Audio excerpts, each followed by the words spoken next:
The following show is for mature audiences only. ChiCitySports.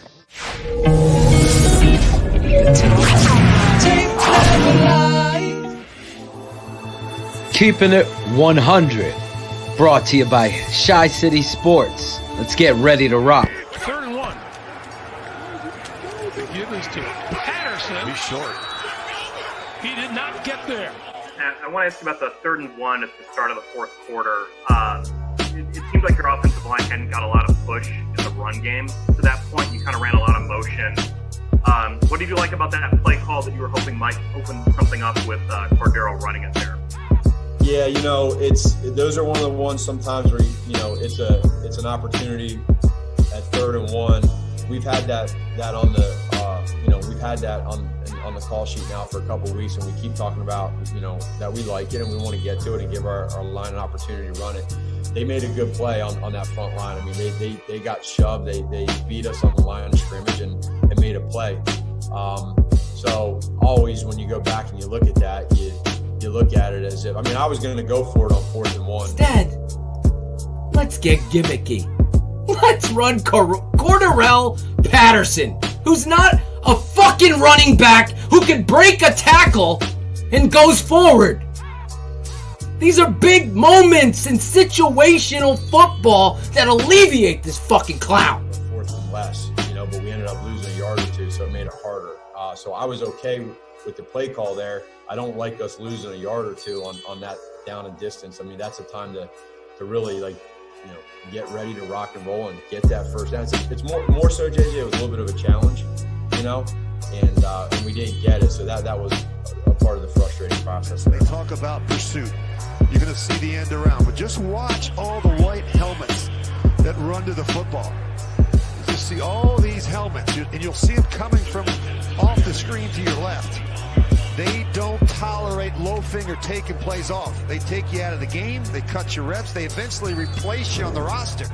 There's a standard with which they play. And you're graded on your hustle, your intensity, and taking the ball away. This is how they coach them with the Colts. Oh, you don't say. The roster move over the weekend with promoting Tyler Bray to the roster for that game and then making him inactive. Yeah, you know what, Jason? It was just, there's really nothing to it other than just for us to be able to, Tyler's done a good job of, understanding where we're at as an offense. To be able to bring him up and kind of help Nick out as well. They have a really good relationship. So, having him come up and just be a voice for him, I think sometimes those are parts of the game that is nice to have. And so we had that, obviously, we could all look back and say, well, we scored 11 points, and that's real. But there's really nothing to it other than that. Mitch had a really good week of practice. He was great all week long. It was not an easy week for him. It's different all week long being in that role, but he handled it great, and Mitch was awesome on the sideline. I'm sorry, just to clarify, so with Tyler then being added to the active roster, is he able to do more during the week of prep to help Nick? You said he needed, he helped Nick, obviously, another voice in the room. Can he do that from the practice squad, or can he do more being on the active roster? I'm not sure if I understand. Okay, yeah, so I'll be more specific. It's more of him being on the sideline, Jeff, of having him on the sideline on game day. That's all. Yep. Does that help? Does that make sense? No. Absolutely, that makes a lot more sense. Yep. Sir, yes. Good.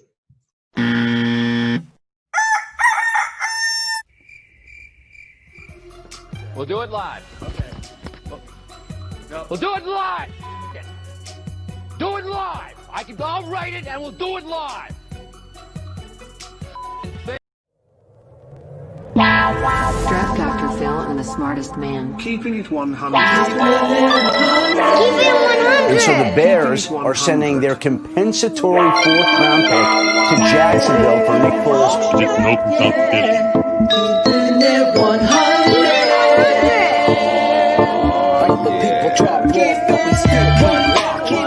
I know we need to run the ball more. I'm not an idiot.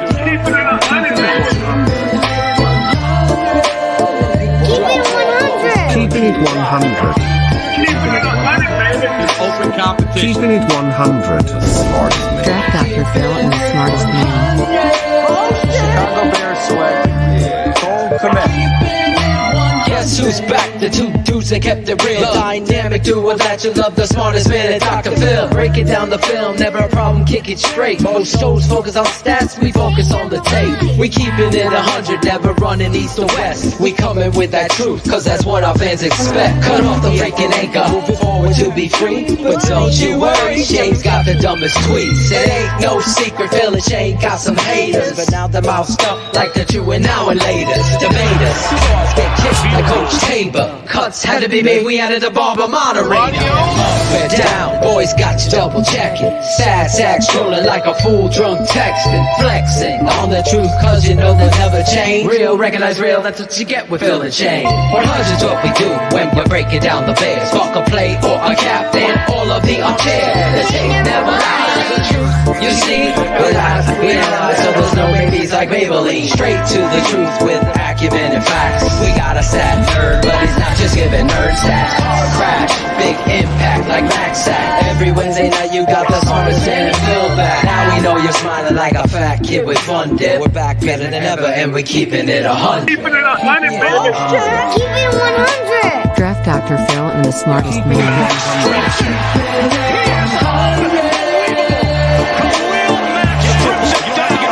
Keeping it 100. Draft Dr. Phil and the smartest man.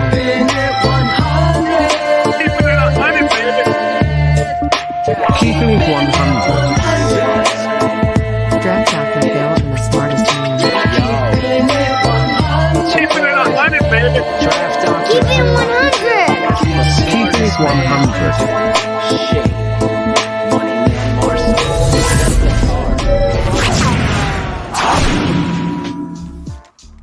Yo, this is Claudio the Barber, and this is a Tuesday edition of Chi City Sports Keeping It 100. Man, so after flying high at 3-0, we crashed down to earth on Sunday against the Colts. We got a lot of work to do, but you know what? We got the Bucs in 2 days, so we got to step it up. And we're gonna step it up tonight on this show. We got Chi City Sports Steven Johnson coming on, and Bears Report Zack Pearson also. So, let me bring on the guys. Shayne, the smartest man Marsaw, and Draft Dr. Phil. What's going on, guys? How you guys feeling tonight? What's up? What's up? Mr. Excitement over there. Hey, man. I'm trying to get excited after this game, man. I'm trying. That's what you get, both. Yeah. What do you do? You hooligans. What do? You get excited about a loss? It's hard. But you turn the page. Yeah. You turn the page and you get prepared for Thursday. That's the only thing that they can do. That's it. You can't. Oh, I'm not happy. You can't wallow in the sorrow, man. You don't have time to. What were we? That's it. We got 2 days. We were talking about our open and what we wanted to do, and we're like, holy shit! It's Tuesday. Pushing it up a day makes a big difference. But it does. Yeah. Hey, I think if we started the season and I told you guys after the first quarter we're going to start 3-1, I think we probably would have all signed off on it. It doesn't mean we need to be happy the way that we got there because the last showing wasn't a good one. So that's going to resonate, obviously. And there's a lot of stink in Chicago right now. And like Dan Wiederer said, they don't have very much time to get rid of that stink and to fix it. And this was going to be a big game on Thursday night, with or without losing this last game. I mean, the Bears can make a statement on Thursday night, but will they be able to rise to the challenge? That's what we're going to be talking about tonight. Yeah, it's going to show a lot. You saw in the open, I had to put together a little bit. It's cartoon land with the head coach and the showcase with Tyler Bray and giving the ball to a receiver on 3rd and 1 and the reverses and the manipulations and why did you do this? Well, he's a buddy. He can talk to. What are you the coach there for? You're the coach. You hired D. Filippo for that reason, to bring Tyler Bray and not a skill player or a kicker or whatever the frig you need. It's just another showcase of misuse of personnel. How about a left tackle? How they do. And a left tackle, exactly. I mean, I was cutting the tape all day today to try to get the tape never lies out for tomorrow because Thursday's the game. So it's going to be hard with everything going on personally, but we're going to try to get it done, as best as we can. And don't you worry. Yeah, don't you worry. So, I mean, you saw it there. The Crickets, if you watch the Open real closely, just like Shane and Phil, there's always some hidden Easter eggs in the reality of what we're showcasing.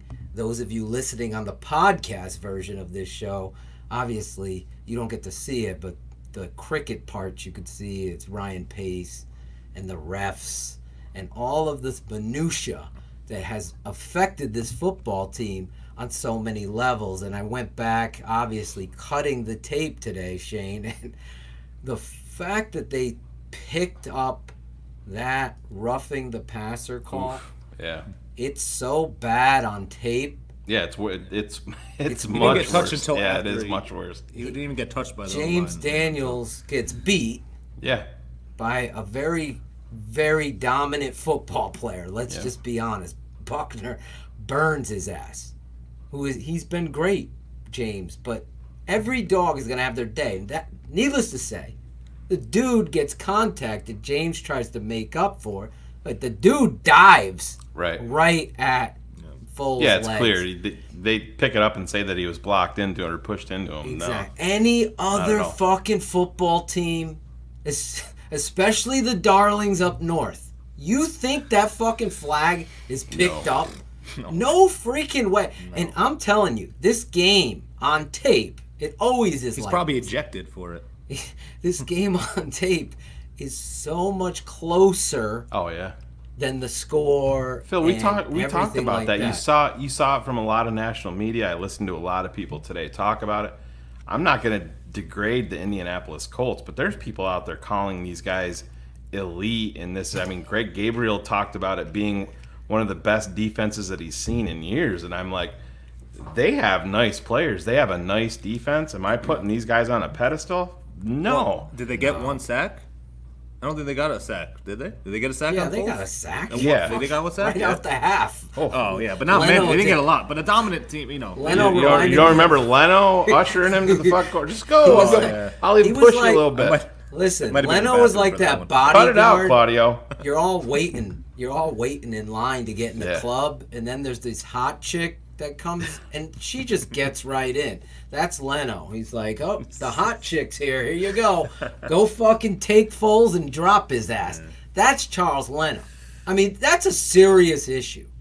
The left tackle is serious. The play caller is a serious issue.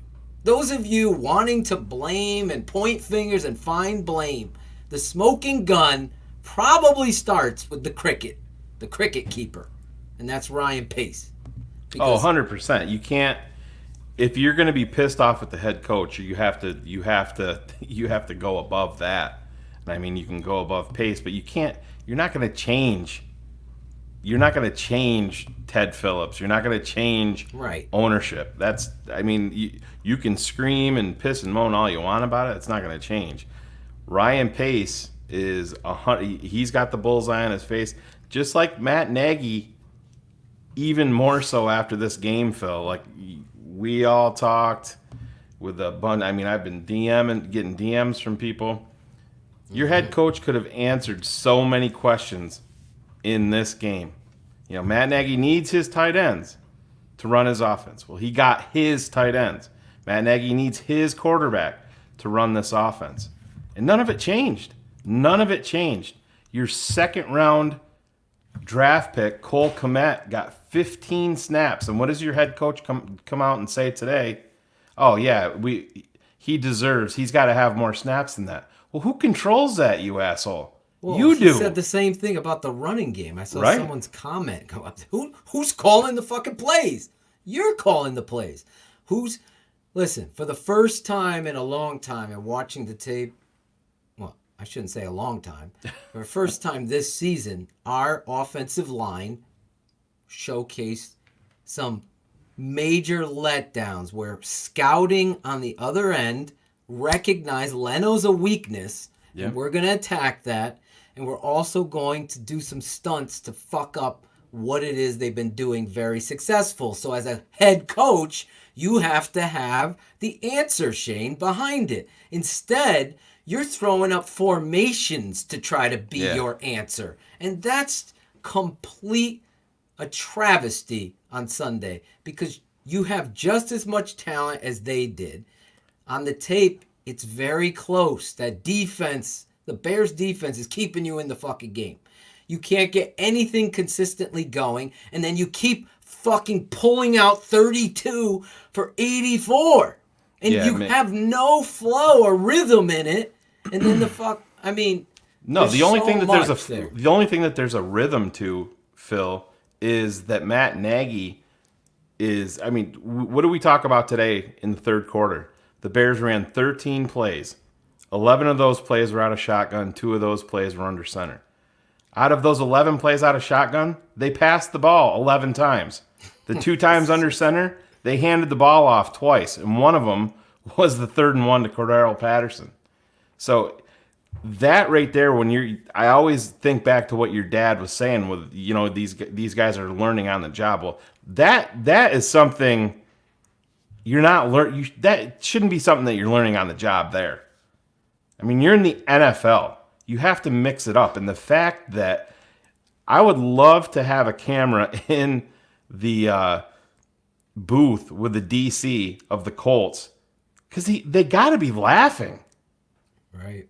You played right into their hands. It's terrible. There's a lot of things to go around. There's a lot of mess ups on the offensive line. Again, I'm still putting it together as I do, but for the fans of this network, the Tape Never Lies network, and Draft Dr. Phil's series, The Tape Never Lies, you're going to see the story unfold truthfully.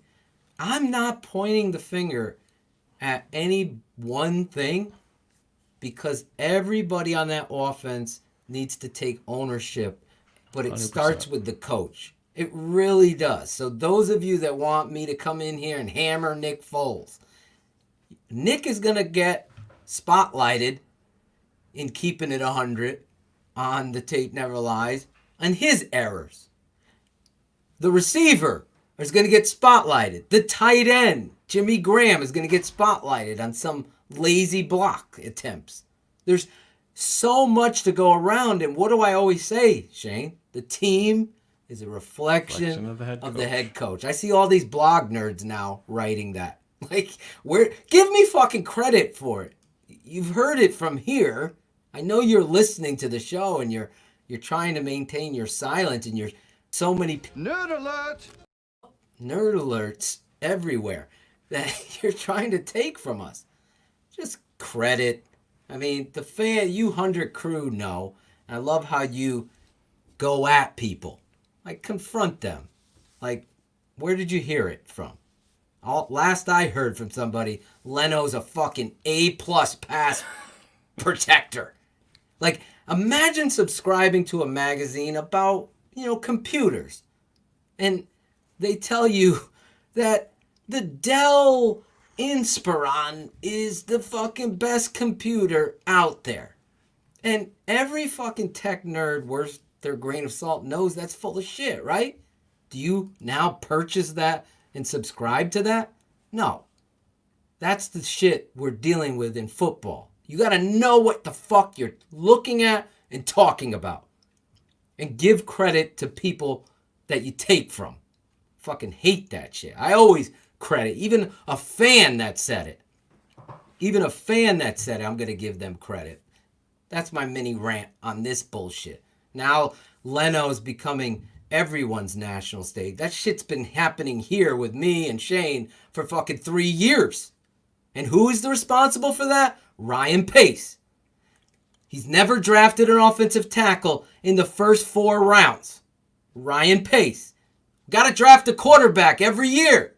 Hasn't drafted one but Mitch. The wrong one. Now it's coming out. Mahomes was their number one. The stories are always changing, but the bottom line was the end result.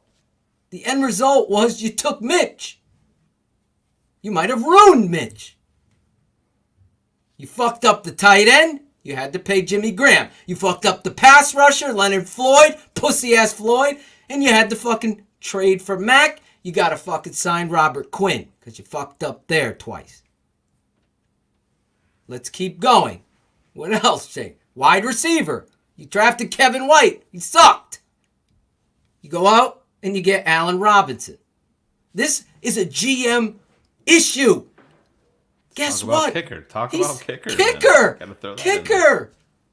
You listened to John Fox. He said, get rid of Robbie Gould. You said you want it. You like Robbie.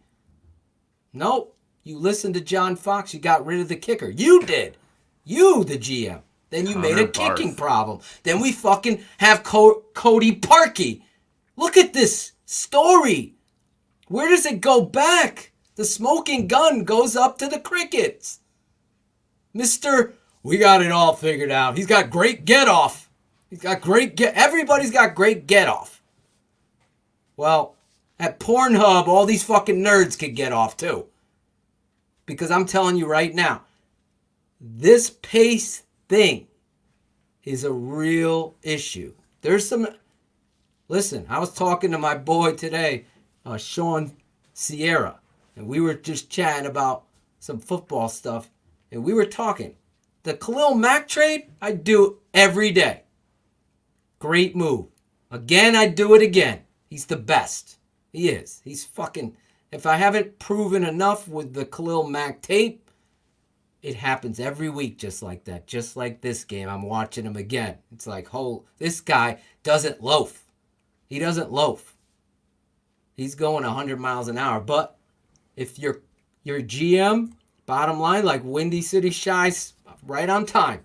If your GM's over his head, and he's got to pick the quarterback, Shane, and he's got to pick the coach, then this is where we are with Matt Nagy figuring out, we got to run the ball. I didn't come here did you watch the Colts game? Did you do this? Did you do that? Hey, we're bringing up Tyler Bray. Hey, we ran the ball 7 times. Hey, we fucked up. You can't even take ownership of that. It's serious. And on this network, we fucking call it out. I'm not afraid. The media, even my friends in the media who are intimidated to confront this shit. Like, why isn't this question asked? Why is Charles Leno starting when he continues? You know why they can't run? It's because Leno can't do his fucking job with the mentality of physicality. He is soft as puppy shit. That's the problem. You want to have an intensity, Juan? Then you tell the fucking head coach, this guy can't do what we want to do in our philosophy. He is a rotational tackle that could come in there on pass protection and give you a little bit. But every week I got to show this shit. You think I'm fucking David Blaine making shit fucking magic? It's ridiculous, the showcase of Charles Leno. And nobody takes accountability. No, nobody.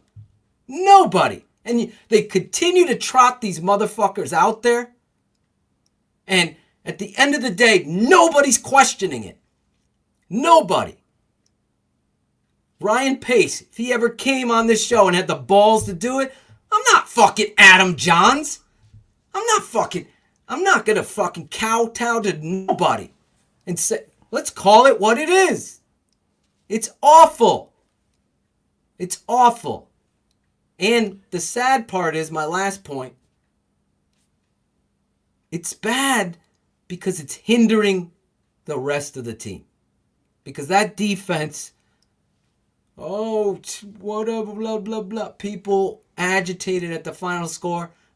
If you didn't have that defense, it probably would have been 35-3. Oh, hell yeah. 35-3. Totally. And let me tell Phillip Rivers something, you fuck. He didn't outrun. And I'll show you on the tape. He didn't fucking get the corner. He got the corner on Danny T. And fucking, I gotta give this dude some credit. Roquan Smith runs his fucking ass over there from the other side of the field to make the play. This is his best game as a pro, Phil. He played his ass off, Roquan. Yeah. That's what I was going to tell you. Could have been even better with that foot. I mean, Sandlin picked that up quick. I got up out of my seat and I'm like, he only picked it up quick because I didn't text enough quick. I said the same thing to Claudio. He could tell you. I go, no, he fucking stepped out. Yeah. But anyway, Sandlin, I do love. I'm just joking. You texted it first. Busting balls. I want to flush Leno, but go ahead, Shane. But Phil, talking about that, obviously, on a short week, you and I would do it. We know we would do that. You have to, if you want to go with the accountability issue. I mean, you did it. You did it with Mitch. You can say, there's people out there that think that it was a quick hook for Mitch. I don't think that it was a quick hook because it didn't just happen because of that game. I mean, he had 45 starts, whatever, to that point. But you can't keep trotting Leno out there, like you said, Phil, and with there to be no accountability at all. And the other guy that we got to talk about here is number 17. And I mean, your head coach went out there again today and praised him for his play. Come on. And I mean, it makes no sense at all. It's Anthony Miller has been dinged up, but Phil, you cannot repeatedly go out there and drop that ball. The one ball that he caught, he double clutched and almost lost.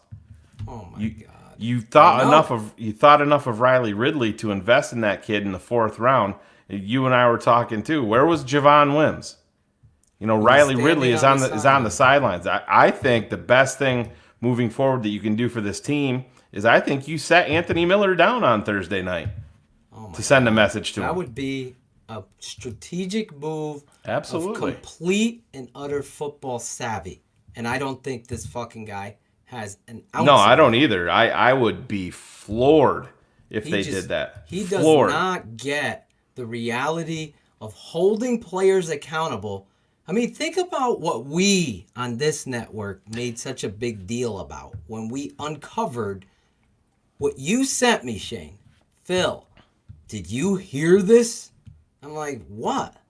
And you're like, the coach. I thought of you instantly. Yeah. And he does not take the group and go over the fucking plays with the entire group in front of them and hold them accountable. And you have the players coming to you in their exit meetings after the 19th season asking for that. The players are asking for that.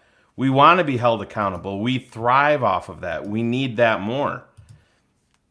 The fact that you're in an NFL football team and that's not happening each and every week, it just happens to be on my favorite team, unfortunately, but I'm completely flabbergasted by that. I just assumed that that's something that you see in each and every locker room. Why it's not happening in Chicago? You see all these inconsistencies, and then just look at this entire. You're a reflection of your head coach. The players are, but your organization as a whole is so inconsistent. No wonder why the Bears have been. You get one good year and then you regress for 5 or 6, and then you're building things back up. But as we've preached, Phil, for 5 years, it starts all the way up at the top, and we can't change ownership. We can't change Ted Phillips, but the bullseyes right now are where they need to be pointed, and it's right in the middle of Ryan Pace's fucking forehead and in the middle of Matt Nagy's forehead, and these two are tied at the hip, and there's a lot of talk that they're not going anywhere. So I'm not sure if people even realize how big of a game this is, because this can go south really, really fast if they don't get shit figured out. We've seen it before. Everybody was hyped up with Mark Trestman. Mark Trestman started out 3-0. In the 4th game, they got their fucking face punched in. Shit got bad fast. That can happen here. I mean, you see Danny Trevathan sending out a tweet. Oh, you gotta stay hyped. Well, don't talk to me about staying hype. I'm fucking 44 and I've rooted for this team for every fucking year, and you guys suck most of the fucking time. Danny, go do your fucking job. You go be the fucking leader. Yeah, you go do your. Don't get beat to the corner, Danny. I don't want to see a fucking loaf. That's the problem. There's too much of that. Akeem Hicks loafed, Phil. We saw it on tape. Saw it on tape. Charles Leno has got an extension from fucking loafing. You saw it all over the fucking field. Loaf. We're rewarding absolutely. Loafing. Like, I don't do that. I call it out for what it is. I don't play that game, and I never will. I'm going to take this out. I know we're getting into it, and I've had a lot of stuff go down today that I can't share personally. So it's been a crazy day of cutting tape, dealing with family stuff, so I didn't get to produce these guys in open, but I do things off the cuff, Claudio. So I know our two guests are here, so I'm going to try to do something and introduce these guys. We can't hear you because your mic is muted. My bad. There you All right. go. Welcome to the show, Claudio. Welcome fucking to the mute show, every the time. barber. Pulling All right, so don't think you're not replaceable, all right, Charles Listen, Leno? Hey, I gotta get paid first. So here they are: Steven Johnson, Zack Pearson. Can you hear Bring the them music? on. Yes, we can hear the music. There we go. Yep. So All a right, little guys. bit of Van Halen tonight in honor of the loss of Eddie Van Halen. I know a lot of people, if you don't know him, I'm a big believer in all types of music and stuff. But anyway, in order to honor him, we're bringing on these two guys from ChiCitySports. You know him, you've seen him on before. It's Steven Johnson and his cohort, although from the Bear Report. Claudio used to study the Bear Report. It's none other than Zack Pearson. What's going on, guys? What's up, guys? How's it going? Oh, it's going good. A little Van Halen to bring you guys in, a little jump. It ain't jump around. It ain't I heard jump Mark around. Trestman's name, and I was like, I sad need day something. with EVH. Yeah. Yeah. I got scared when we were talking in the pre-show. I looked down at my phone and it says Mark Trestman just started following you on Twitter. And I'm like, oh, Jesus Christ. Better not be the real one. I'm going to fucking delete Twitter. Yeah, light the phone on fire, delete it. Yeah, right. We might have the Mark Trestman clone at coach at this point. And it becomes a very big concern because much like history repeats itself, sometimes with the Chicago Bears, it kind of repeats itself. And you have to begin to wonder and worry about this head coach when he says certain things like Shane was pointing out. I don't know if you heard with he's praising Anthony Miller. How the fuck you doing He's that? saying we got to run the ball more. He's the one calling the plays. Yeah. As a coach, we have to get more snaps for Cole Kmet. Well, yeah, you're the head coach, asshole. That's actually your call. It's not that hard to figure it out. Yeah, I'm glad you brought that up because it's like that was my first reaction too. It's like you heard him Sunday after the game, Monday morning. He said we can't be one-dimensional. We have to run the ball more 3 times in 2 days. And the thing I'm thinking is, man, I heard this exact same thing after the loss to the Chargers last year. Yeah. And I shouldn't have to hear it again. I mean, no one should have to hear it again. So, man, figure it out, right? Yeah, blame it on Tony Medlin, the fucking equipment manager, right, Matt? Right, Matt Nagy? It just doesn't make any sense. I mean, you can't be one-dimensional. You're the fucking play caller. We talked about it. Third quarter, 13 plays, 11 shotgun. Every one of them fucking passes. 2 under center. Both of them fucking runs. The guys from Indy have to be laughing at this. It's so predictable, and here we are in the NFL, the charter fucking franchise, and this is happening to us. Yep. In year 3 on this coaching staff. I get so upset with it. Before you guys came on, I don't know if you heard me or not, but Matt Nagy had the ability to answer so many fucking questions on Sunday, and all he did was create more. Yeah. And, I mean, look at it this way. They had 3 points until essentially garbage time. Yeah. I mean, garbage time counts, but let's call it how it is. That was garbage time. I mean, you had your lone touchdown in garbage time. You had 3 points. And I'm just, I saw it a little bit on Twitter. for me, it's like watching the Bears growing up. Yeah, it's always been defense, but at a certain time, you have to transition into what the NFL is doing. And I'm not saying you have to have a bad defense at all. But look at the Buccaneers. Look at the team you're playing this week. What do they have? Top 5 DVOA in defense. I think top 10 DVOA in offense. You can have that balance, but you're going to have an offense that can put up points, and the Bears right now don't have it. No, when you saw them move the ball when they actually went hurry up. Yeah. And this is something that just baffles me strategically as a coach myself. There's no fans. You're at home. That would, you know what would be the perfect thing to do? Attack the Colts by going no huddle. Oh, you're so worried about them zoning off? Go no huddle. Go no huddle. And start getting them off their comfort. And you don't do it. And that's really, it's a sign of the times of Nagy. The guy, to me, I was the one who called him the shoe salesman. And really, ultimately, if we look back at the games, Detroit game, comeback. Giants game, we're right on the edge of losing, right? They're driving down again. Then you had the comeback again with Foles. Now we got this. What are we going to see is like a potluck. It's like potluck. I don't know what to expect. Nothing they do is what? It's an identity. Like, you know what the Patriots are going to do. You know what the Tampa Bay Bucks are going to do tomorrow, or Thursday rather. You know what they're going to try to do. And here's a guy saying, we got to get Cole Kmet involved. How about find matchups? That's what the NFL is about. Can you imagine exploiting a matchup? Exactly. Really? I mean, wouldn't that be awesome? I don't know what you're talking about. If it's Darnell Mooney in the slot against their weak nickel, then that's what your game plan is built around for that week. That's how you coach. Maybe we got to send them Madden 21, right? Find that fucking play and base fuck it until it don't work anymore. Yeah, no huddle.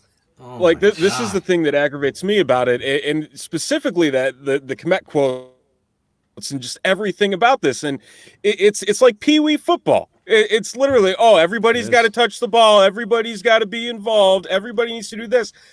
We're talking the NFL here. Like you said, exploit the matchups. Get Anthony Miller the hell out of there. I don't know what he's been doing these past few weeks, but he obviously doesn't have it. Give me more of Darnell Mooney. Where has Riley Ridley been? I want to see some of him, just anything. I just want to know that he's alive, because he has to have more of a pulse to what Anthony Miller's done. Like, I thought he was going to win that competition, man. Yeah, there's no reason that they have to dress the kid Thursday night, as far as I'm concerned. Right before you guys came on, I talked. I think you have to send the message. I would make Anthony Miller inactive to send the fucking message right straight to him, the fucking team, everybody. Give Wims more snaps, dress Riley Ridley, and see what happens, because you can't go out there and drop. I mean, even the one that he fucking caught, he almost dropped. Yeah. And right. It's exactly. He double caught it. He almost fucking dropped. That was. But then, how are you as a head coach coming out and praising that? I mean, it's like your kid. You can get pissed off at your kid. Of course, you're still gonna love him, but Jesus Christ, this is like Zach said. It's the fucking NFL. Put him on a timeout. Yeah, with Anthony Miller, it's just inconsistency. It's like, what's that commercial? The Sour Patch Kids. It's like sweet and sour. Yeah. Like, he does some really sweet things, you see, and then he does some really sour things. And that was like his season last year. Was first 8 games, not there. Last 8 games was like, oh, okay, this kid's got talent. And then this year's been the same. It's just been inconsistency. And Shy Bears Plus hit exactly my point on Miller. Not to cut you off. No, you're good. There's a maturity issue, Zach.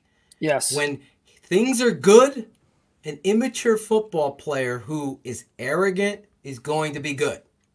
They're hot.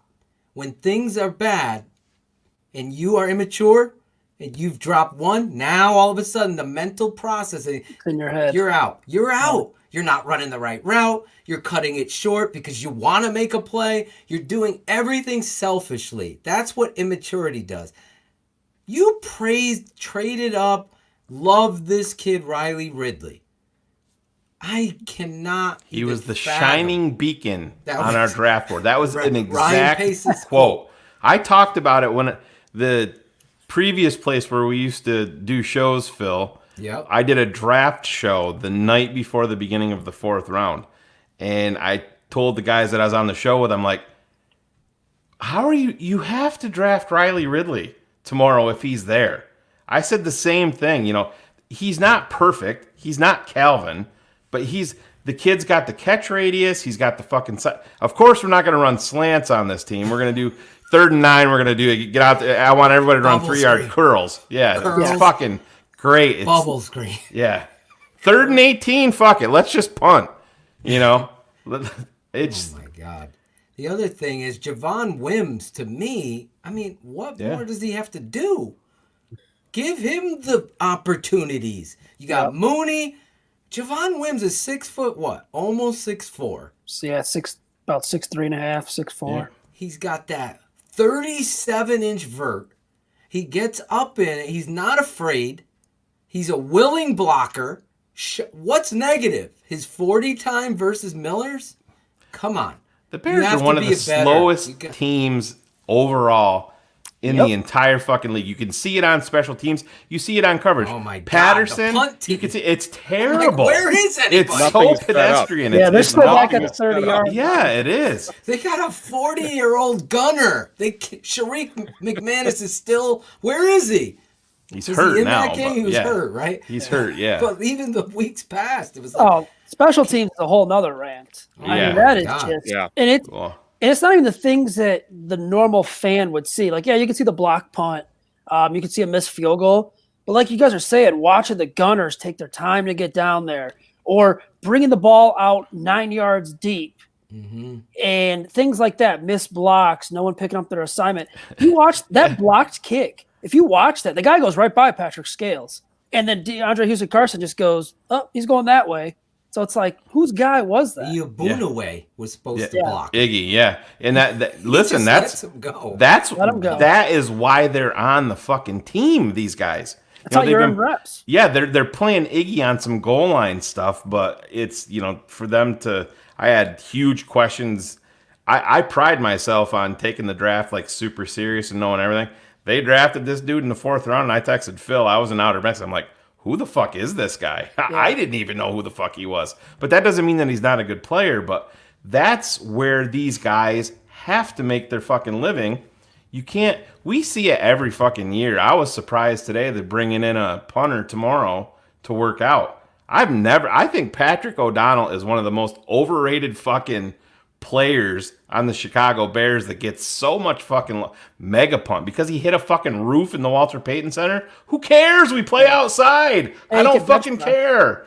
Cairo Santos hasn't even kicked at Soldier Field at night yet. Yep. Did you guys know that? They talked about it today. It's malpractice. It's fucking. We went through this before and we're doing it all again. And the it's key crazy. thing is, after the first year Tabor was here, 2018, there was special teams problems then. Absolutely. Them being good masked that. I don't think a lot of people realize how bad the special teams were outside of Cody Parkey. That was pretty obvious. Matt Nagy said, I still have faith in Chris Tabor. I thought his unit did a great job. And I'm thinking to myself, they've missed 4 kicks that could have got him a bye. So they missed a kick in Miami. They missed 2 in one game that could have got him a bye in New York. And they missed the Philadelphia game, not to mention all the other problems they've had. And then listening to last year, Matt Nagy, I'm thinking, okay, he's got to throw him under the bus. He's toast. Tabor is toast. And he stays. And it's the same stuff. Like, it's consistent. We like what we see. I don't know. I think special teams, I know a lot of people like to talk about the offense and defense. The special teams is very poor on this team. Yeah, absolutely. Yeah, I and wasn't then, laughing at you, Zach. I'm No, you're laughing good. at comments about Steven's camera. He's broadcasting from space. I don't know what I'm doing. Steven put himself in a box. I don't know what to do with my hands. Just hold them up here like this, Steven. Do you have any tang in that? These comments are coming Yeah, that was the fast. shit They're back in making the me day. laugh. This is 100. Keep it at 100. Fans are coming at you. If they got jokes, I'm gonna laugh. That's what this show is about. We need comedy because what we saw on Sunday was one of the most epic comedies I've seen in a long time. I mean, the Charles Leno chronicles continue. It's almost like I'm serious now. Let me be serious now.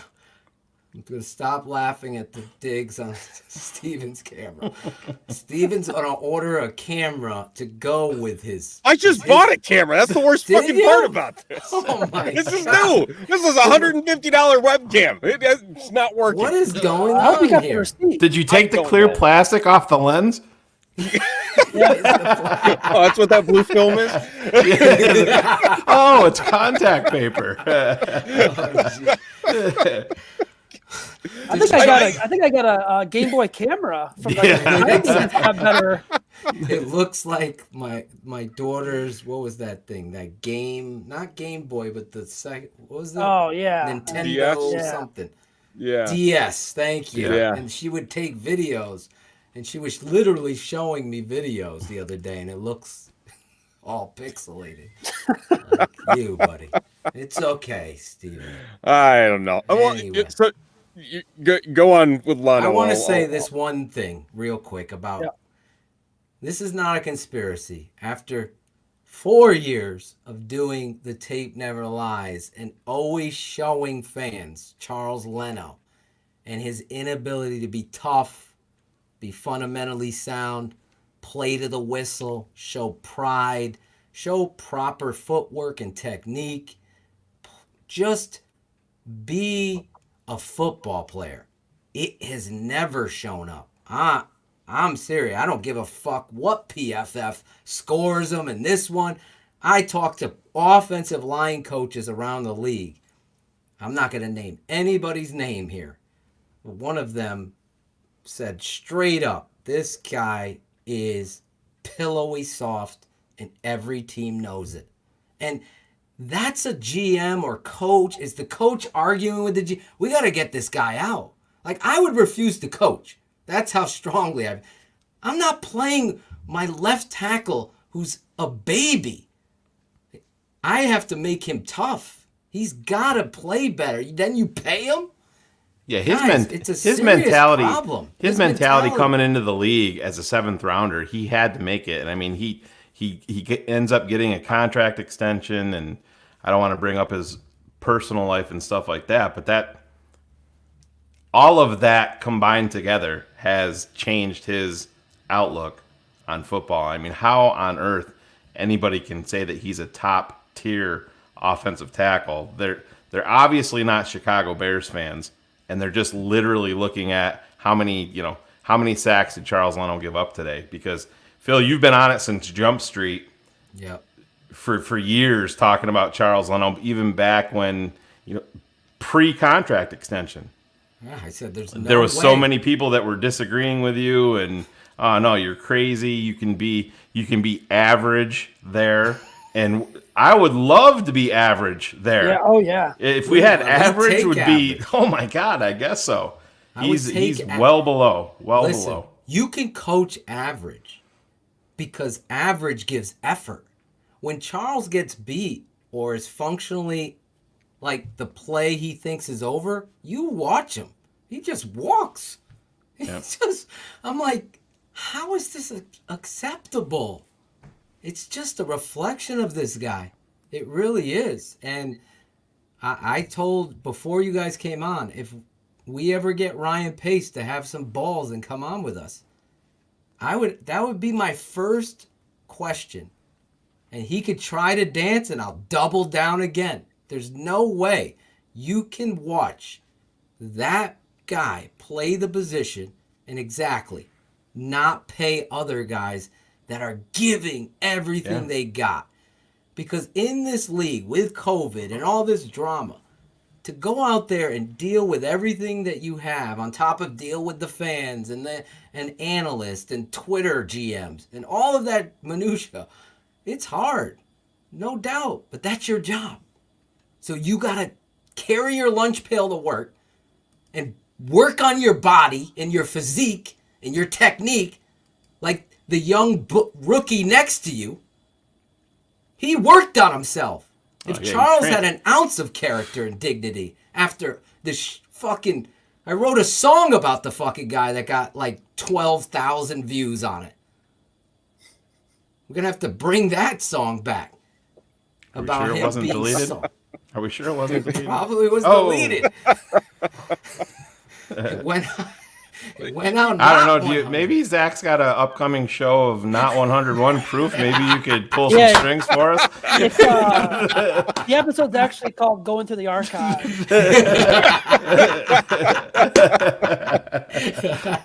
We're gonna go through them all. Make sure. But let's move off the offensive line here, and I want to talk about the running back situation. I don't want to talk about 32 so much, but the fact that Patterson is our number 2 running back in this offense, to me, is coaching and GMing malpractice. He does his job. He's an elite special teams player. He's an elite return man. I think he can be a gadget piece that is used rarely on offense to do some things for you. But this guy is getting carries on critical fucking downs. And how on earth are we in 2020? David Montgomery is a running back that they thought so much of. They traded up for, gave up future assets for, they had to have here. And I understand the running game, offensive line, were way below average on Sunday. But still, how is Cordarrelle Patterson the second running back in Chicago right now? It makes no sense at all to me. And I think it's yet another indictment on your head coach and an even bigger indictment on Ryan Pace that's letting this happen. I am willing to give them the benefit of the doubt for Sunday because Lamar Miller had, 3 days to learn the playbook to get in with the team. But you brought Pierce up from the practice squad, and you didn't even dress him. Even dress him. True. For what? True. Because Tyler Bray. Ryan Nall. Why can't we see Ryan Nall at 238 pounds? We've seen it before, but preseason, we've seen him. He knows the offense. Give him an opportunity. If you're going to rotate, listen, teaser here. You tape never lies heads. Counterplay. Cordarrelle Patterson is in the game. Yeah. He misses the hole. And then he gets around it and he's juking and then finds the hole and it's too late because guess what? Like Gale Sayers, rest in peace. Give me 18 inches. That 18 inches closes. It's like open and then it's closed. So you have to hit these plays and be instinctive. And like one of the fans said, he's too upright. You know what Bill Belichick did with him, Zach and Steve? He ran toss. Yep. He ran, let's get it. Let's run a Toss, guy in gut motion. sweep. Yeah. Phil, and that's where he can excel. When they keep things simple with him. Exactly. That's why he was in Minnesota. They had to scale everything down. They had to limit his route tree as a wide receiver. Then he goes to Oakland. Same type of thing. New England. You're not going to trust, just like you said, you're not going to, it's pure craziness that we're at this point in Chicago on a struggling offense, and we have a gadget player as our number 2 at a premium position like that. Playing like a number 1. Look at the first play of the game. It's not blocked right, and your running back, David Montgomery, dead legs, jukes, drives for 4.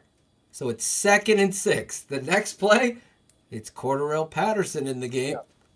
What? What team does this? In a weird way, his size is like hurting him at the running back position because, like you Right. said, Right. he runs too straight up and he runs high. If you watch, I think it was Atlanta. It was second quarter, I want to say. There was that hole that any running back hits that hole. That's 15, 20 yards right there, first down. He got caught in that hole. And I was waiting for him to kind of come out and looking around like, where the hell is this guy? Where is he going to come out of this hole? And boom, he's tackled. I think the way, you know, watching him, when he first made the switch in training camp, watching him, he ran very high, very knees up, kind of how you're not supposed to run as a running back.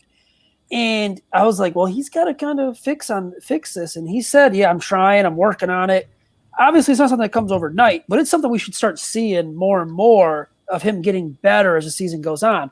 And the other thing I'll say about this is I thought the Cordell Patterson third and short life was killed week 1, 2019 at about Shane, 8:59 did I say the PM. same thing to you on the phone? What was You it? did. Yes. September 9th, 2019, about 9:20 local time at Soldier Field. It should have been out the door when he was stuffed against Green Bay. Thank you. Yeah. And they run it again.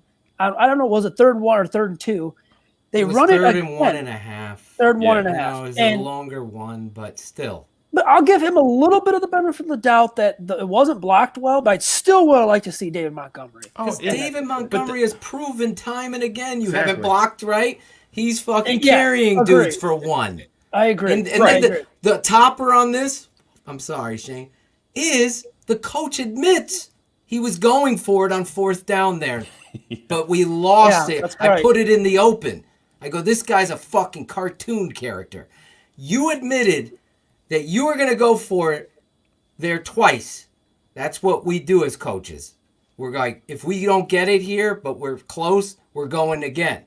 And you're admitting that you didn't put your best short yardage guy and your best back, period, out on the fucking football field. That's coaching malpractice. And Right. on top of that is Zach's point that I said to Shane. I go, how in God's name, in football worlds of glory, could you not remember opening night when you pulled this shit and put yourself in a critical place of being criticized for giving him the ball on 3rd and short against the Packers, and you fucking did it again. You know With what no that true is? Fullback too. No true fullback. No fullback. It's fucking coaching stupidity. He's a shoe salesman. He's an arena league guy that is, you know, he's got the right complexion of skin and has worked his way up the business and has been handed this fucking job by the GM who sucks. And we don't get the right people in here because the GM over in the Colts should have been the GM here. And we probably would have Mahomes or Watson here. And all of these other shits, that football first mentality is missing. It's all about business, making money, and fucking pulling the wool over these people's eye. It drives me nuts because I see this, Zach, what you're talking about over and over. How could you do that? How could you do that? You can't.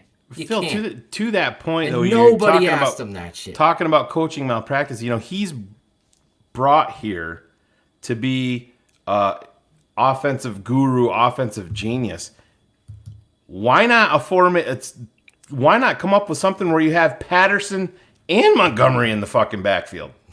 I mean, smart. Is it that crazy of a fucking concept? You know what I mean? Do you remember all those? Figure out Cohen Do you remember all and those years? Montgomery. It seems like this happens so often in Chicago. They'll go out and they'll have a running back they drafted that's struggling, but he's going to be better next year, and then they'll throw money in free agency at another guy, and they're like, we're going to use both these guys in the backfield at the same time. That's what they talk about in the offseason. Then it comes to fucking games, and you never see them in there together. But they have to make a move. I mean, if Lamar Miller is the guy, they have to do something. But I think first it's got to start with some changes up front to send a huge message to this offensive Totally agree. Staff, this offensive roster, that Charles Leno, what you're doing is not good enough. Anthony Miller, we brought you here to catch footballs. If you're not going to catch footballs, go over on the sideline and work on your dance. You can do that on the scout team. Whatever. I don't care.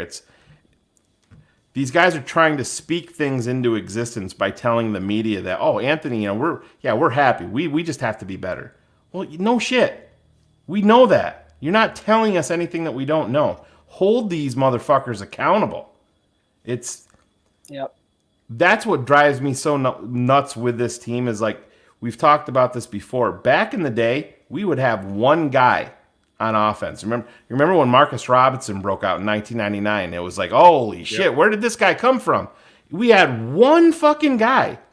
This team has other players that we can get excited about. But do you think that if Riley Ridley was a Green Bay Packer or a Kansas City Chief or a New England Patriot, that he'd be sitting on the fucking sidelines unless he was a complete mental case? No, he'd be out there playing, but not in Chicago, because we got to put Ted Ginn out there, who's 35 years old, that doesn't want to get hit anymore. No, we gotta put Patterson in as a fucking running back, because we're gonna fucking fool everybody. We're gonna draft Cole Kmet and we're gonna give him 15 snaps. It's crazy. It's talent evaluation, personnel. Yeah. Look at I was noticing something last night. This kid that Green Bay has as a tight end, Tunyon. Yeah. Where'd he grow up in? McHenry, Illinois. Yeah. He went to Indiana State, undrafted. Went to Detroit, was cut. This guy's got 5 touchdowns on the year? Yeah. More than any Bears tight end has had the last 2 years. He was a former quarterback, right? He was a former quarterback, yeah. And it's like, that's why these teams are year in and year out, no matter, I think we all agree none of us like the Packers here. But year in and year out, they find ways to win. And a lot of it's Aaron Rodgers. I mean, oh, absolutely. Yeah, it's 95%. Yes. But and look at the storylines. Every year, what's the same storyline? Oh, the Packers don't do enough to help Aaron Rodgers. All he has is Devontae Adams. And they still find ways to win because they find these guys that come up big in big spots for them. And when's the last time you've seen a Bears player come up big in a big spot for them? No, they don't. Well, they that's don't. Really, it's very rare. It all boils back to finding matchups like Mooney, for example. Everybody's seen Mooney and his talent. You must be under a rock if you can't see it. I mean, the jump ball catch to his speed and what have you. He's a rookie, but you got to work with him and put him in situations where you know he's going to be matched up on somebody he could take advantage of. Yep. You don't see that in Chicago. You see, as I said, the Greek diner of plays and just throw formations out there, and then no formation is correlated with a segment of plays. It's like, all right, 2 tight ends, we ran the boot off of it. The next play, we go empty with nobody. You just ran boot action off of 2 tight ends faking an outside zone. You hit Graham, he gets 8 yards, jumps over somebody for a first down. Come back into 2 tight ends, move one in motion, and fucking run the counter there with David Montgomery. Do things that correlate with what is being successful. Not, I'm the smartest guy in the room, guys. I got 3 points. Well, technically we got 11. That's his joke. Yep. And you know what else is a joke? Well, that's a good football team out there. Guess what, Matt? Every fucking team is good. I don't give a shit about the power rankings that fucking whoever CBS and La Canfora came up with this week. It doesn't give a fuck. What I know is any given Sunday, that rule has always applied. Look at how many points the Browns scored on the Cowboys. It's like 49. Did anybody predict that? Is anybody going to Vegas winning all this money on the NFL? No, because nobody knows shit. It's all a guesstimation. I don't know what the Bears are going to. I'm going to have a big pick tonight. What am I going to do? I'm going to pick the Bears to win, right? With my heart. Play. Yep. It's every play. But every play matters. Just like you said, 1 turnover. If Khalil Mack catches that pick, I guarantee it's a different game. I swear to God. I've coached this game my whole life. I know the Bears go in, they fucking score. Now confidence is brewed. Now players are feeling more, confident and comfortable. We've all lived this. I've lived it for 47 years now, cheering for this team. Old as shit. Yeah. So the question I have, and I don't know if you guys have discussed it at all, and it might even we can see his face. I didn't even know you were clear. here. Oh, yes. So good, right? The internet. Don't move. All right, it's funny. It's funny. It looks clear as day to me. So I'm gonna have to go back and watch the replay, and it's gonna be. No, you're clear right now. We're serious. Earlier, it was a little sketchy. You had the Glenn internet connection earlier. I'm still on that AOL dial-up. Yeah, you need one of those free trial discs. I got Yeah. Hit me up on AIM. So if this does end up getting worse, which it could very possibly be, because I mean, let's be honest here, the Bears' schedule is going to get tougher before it gets easier later on in the year.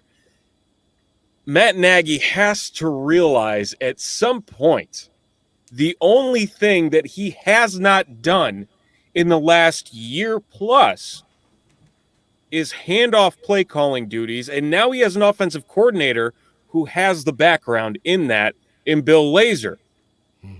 Do any of you guys, really, all three of you, see a scenario in which that actually happens, or does hell have to freeze over first? Yeah, him and Pace will be both launched before I think before Matt Nagy will ever agree to unless I just can't see it happening. I cannot see him handing over play calling duties. I mean, Phil, you don't. I can't see it. It's a great I can't see it. I can't see it. I don't think the Chicago Bears are gonna. I think they're gonna be here no matter what, Pace and Nagy, in 2021. I think they're gonna be here. If it gets bad, like Stevens, I don't think Nagy's gonna be here. I think this. Yeah. Well, you can't.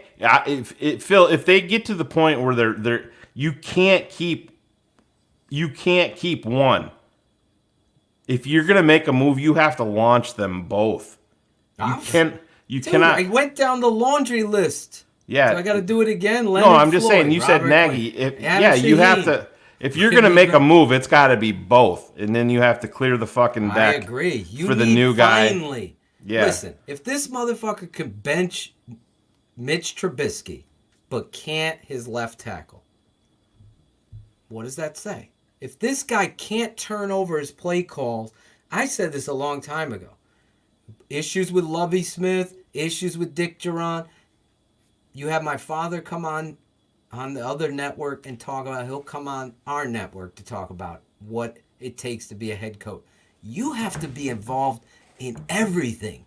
So if you're so worried about the quarterback and the play calls and my formations and my gadget, but we're going to run T formation on the first play and we're going to show the fans the history. You're worried about all that minutia. You're not worried about being a head coach. And if you go back to the open, thank you, Ryan Cox, one of our great fans here of the show. And we do the Spencer Strong shout-outs, hashtag Spencer Strong for his son. He sent me the footage that I wanted and that other people shared with me. Hey, did you hear Rich Gannon talk about the Colts? And Frank Reich has stated to his team, if you are caught loafing, if you aren't running to the football, if you aren't blocking to the whistle, you will be benched. And you might not have a job. That's my school of football, because you're a professional. And I laugh. I know you are there sometimes, Zach, with the media. I don't understand how anybody's kissing this fucking guy Nagy's ass. That when he admits that he has not gone and covered the team in front of the team, the performances, and called a spade, call a lazy bum, call the walrus out, call the dropped Mac interception out. Nobody's safe. Just like this network. We're breaking Zach's balls. You're breaking my balls, Shane. We're breaking Steven. These guys love us. We love these guys. That's what it is. So if somebody's sensitive as fuck, they're not the right person. If Mitch can't get up into the screen on the board and say, Mitch, what the fuck are you doing throwing off the back foot? And it's in front of his peers. It carries so much more weight. You can't even imagine. Think about being called on. Some of you guys have never played football in the chat or listening on the pod, whatever. But think about a situation where you're called upon in front of all of your friends. You got to perform. You don't want to be bitched. You don't want to be punked, whatever your term is. So that is not happening. It's happening in the Colts. Do you see how they play? I would die to see an offensive game plan like I saw with the Colts. They're just throwing the ball down the field. Everything's picked up. They understand. We're out here. I'm thinking, I'm excited. I don't know how you and Steven felt before this game. Were you guys like, I can't wait to see how Nick Foles handles this offense. This is Nagy's hand-picked guy. And we saw the same. I'm getting yelled at by my wife on a hayride with my phone watching the game. not paying attention to the kids. And I'm just like, you're making me miss this game. I want to watch this game. Right. I don't That's know how my Sunday went. I wouldn't have went on that fucking hayride to see. I didn't have high castrated if I didn't. I didn't have like super high expectations for Foles. I didn't think he's going to go out there and light it up 350, 3-4 touchdowns. I thought the offense would run smoother under him because of the way he carries himself, and nothing against Mitch at all. But the way that the guys kind of respond to Foles and the way he carried himself in that comeback, it just looked more comfortable with him in there. But Sunday, man, it was like, where the heck? This offense took a step backwards. It was embarrassing. I mean, that's a good defense in Indianapolis, but you should still be able to score 3 points. When your defense gives up 19 in this NFL, you should win 9 out of 10 games. When you give up 19 or less, you win 82% of your games. And under Matt Nagy, the Bears have lost 4 times. And guess 19 or less. And guess what comes to town? A team that's scoring 30 points per game. Oh yeah, it's not a good combination. I mean, they don't have a lot of time to. I wish we were a fly on the wall. He's coming, man. Fuck a hayride. Nice. I'm like, what did I say that everybody's laughing? Did I say something wrong? No, those two are laughing. I look at you, Shane. I'm like, did we miss the joke? Yeah, I'm like, what did I say? Booze. That's the only positive of that is I had booze on it. Like, For those of you listening on the podcast, oh my God! Someone in the chat. Steven's wife is going to get so many friend requests on Facebook, and they're just going to blow up her timeline. Well, who the fuck? So in the past 48 hours, Steven's been in space and on a hayride. That's pretty damn impressive. Yeah, right. He's a fucking astronaut. He's a farmer. He's a hayrider. What else do you do? Be a doctor tomorrow. There you go. Well, I play one on this show, and one thing I got to say, if you are an avid listener or you aren't, you're listening on the podcast or want to, and you drive trucks or whatever it is, this is where you could find us. Keeping It 100 can be found on all podcast streaming apps: iTunes, Spotify, iHeartRadio, Stitcher, Overcast, Castbox, Deezer, and finally, officially on Google Music and Podcasts. It's Keeping It 100 with Phil and Shane.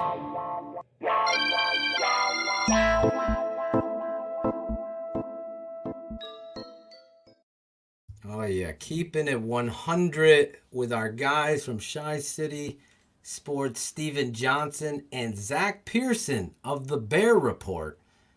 They're here with us. If you're just joining now, you've missed a lot of fun stuff with the chat and fiery discussion.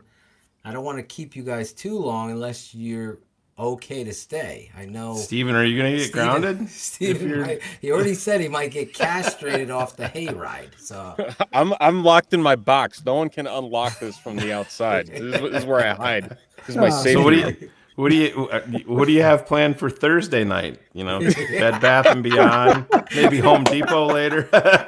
Nice dinner at Panda Express. Hey, don't knock Panda Express. Oh, I love Panda Express, just not during Bears games. Did you like go around twice when the guy's holding the orange flavored chicken at the Panda Express? And you're like, You know I did at the mall. Growing up, that was what you do. The And our mall double had dip on two the Chinese places next to each other, and they always Oh, fought yeah. Oh, they with were one another. competing. And so they always they didn't care if you went there 3 times. They're still And- eating food. That'd be my lunch. In between the two Chinese places, they had the best New York pizza place ever, Sbarro. So it was like, it was great. Sbarro with the huge slice. Yeah, Big slice. yeah. They gave you the big. No, I and can before see I it. get roasted in the comments, is not the best New York pizza. It's an Office reference. Hey, I'm a New York guy, and I gotta give it up to my boy Phil. I went down and visited him. Visited last. It was actually a year ago. We're on He the took me to anniversary. New Haven. New Haven. I've heard of it, Modern. yeah. Woo. It's What's the style? What is the? It's New Haven style pizza. Is that what it- yeah, I've Since heard- 1918, Frank Sinatra, all these dudes would come down to New York to go there because of Frank Pepe. Now, that list had came out. We'll have to get it up at some point. Claudio could tell you, too. Let's bring him. He was with us the other day. We went to Modern Oh, look, I Pizza. didn't even know you can have 5 people on here. Look I at would have this. been on there You can have earlier. 8. What the fuck? You can have 8. You can have 10 now. Yeah, we can go back to 4 pretty Shane, quick, were too. you there Let's at Modern? fucking I don't talk. remember you being there, Shane. Yeah, thanks, Claudio. Jesus. Hey, at least he unmuted himself this time. Yeah, he did. I'm learning. I'm doing good with the comments, though. These comments Doing are a great freaking job. hilarious. You're making me laugh. Thank with you. the Yes, comments. you guys are great. It's been a tough week, but yes. Yeah, we gotta real laugh. quick, We gotta laugh after this. Finish this up. Frank Pepe's Pizza was voted #1 pizza in the world by this whole series. Even Barstool and those guys came and did their rankings, but Modern Pizza to me is better. Always been better. Than Pepe's. Pepe's Especially is now that like a Pepe's is like tourist- franchise. Yeah, they franchise. They have like 7 other places, and that it went ruined downhill. it. Shout out to Chris and Heather Sandlin for fronting that fucking bill for our huge party there that night. They treated us. We all ate at But Modern. Phil, you We're got to gonna give do it up. again. You got to give it up to Zanelli's right down the Zanelli's road is a from Pepe's. different style of pizza, Napolitana, but it is like I got to. Yeah, if you're gonna go to Worcester Street guys where there. Pepe's is, fuck Pepe's. Go right down the road to Zanelli's. It's There you it's go. it's off the hook. It is. New Haven is it's like a pizza capital of the world. It's unbelievable. I've heard it, Zanelli's, yeah. they actually flew in this fucking oven from Italy. It's gorgeous. It's all tiled, but it gets so hot. It cooks a pizza in like 11 seconds. It gets so hot in there, and he'll spin it around. He puts it to the window to show you. What was our wait time at Modern? Modern was a long wait that about night. 2 hours that Was night. it 2 hours? It was close, It was man. like- It was close. It was like an hour. It was packed though that night. Yeah. The other night we got right in. But anyway, gonna bring you guys and some 100 crew at some point. We're all gonna go to Modern, so you can all taste this pizza. And Sally's is over there too. I see Omar Barrios, my man Omar. Where you been? Omar Barrios. Sally's Pizza's on the corner. So and they were in the top. So Pepe's #1, Sally's was ranked #2, Modern on number 11. Then you have Zapardi's, which is over in West Haven. I'm not a big fan, but so all of those were in the top 20. So Let's when just get this out here. Chicago Chicago's style- great. Yeah, but Chicago's great, but There he please. goes. Oh. It's not pizza. I'm It's not gonna pizza. get- When you got to eat it with a fork, all right. it's All not right, pizza. all right. Hold on. Okay. I'll be crucified It's not for this, pizza. But deep dish is not good pizza. Deep dish is not good. No. That we can agree with you on. I will say the So- best deep dish that I love, and I think a lot of people agree if you've ever been to Chicago, everyone says Lou's or Giordano's. It's Pequod's, hands down, is the best deep dish. But I will take. So go ahead. No, I was going to say I had a customer today. We were talking Yeah. about Chicago. His daughter works in Chicago, and he said Pequod's too. He said Pequod's that. is the best. Yeah. I do like the tavern style, like the small pieces, thin crust. That's my. Well, that's modern. That's New Haven pizza. style. The thin Okay, crust, I love the it. crust is burnt on the outside. The mozzarella's burnt a little bit. Oh, You know, yeah, it's- yeah. This guy's name is James Worst, and he's talking about the best. I don't know. Trust Chicago James Pizza Worst. owns all other. Although I will say where Zach and I grew up in Rockford. I know what he's going to say. I know what he's going to say. No, there's two places. There's two places. Yeah. There's Lino's. Yep. And there's Capri. Yep. Right downtown. Yep, right downtown. Like underrated. Nowhere near as good as everything I've heard about New Haven or anything of the like. However, Rockford is an underrated pizza town. They've got a bunch of hole in the wall places where you go in, you don't expect it to be much of anything. Really good. Boom. Best Swedish pancakes you ever had. It only took you 5 minutes to see it. Steven's wife is now calling in on the bottom screen. It says, "Steven, you're a dead man," from his wife. She's calling in. But yes, the pizza talk, little distraction from all of the drama we're dealing with this football team. If you're from Chicago, I will say this to end this.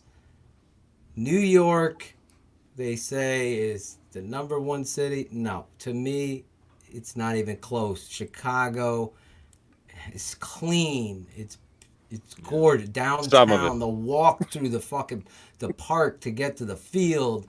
The people are so much nicer. The prices are so much cheaper. New York is dirty. Garbage is not on the sidewalks. Oh my God, it's just, there's bums everywhere. Not that there isn't in Chicago, there was, but Chi-Town, Claudio and I both said, it's nothing like it. So there you get the praise there. But as far as pizza's concerned, I'm telling you, there's nothing like New Haven pizza.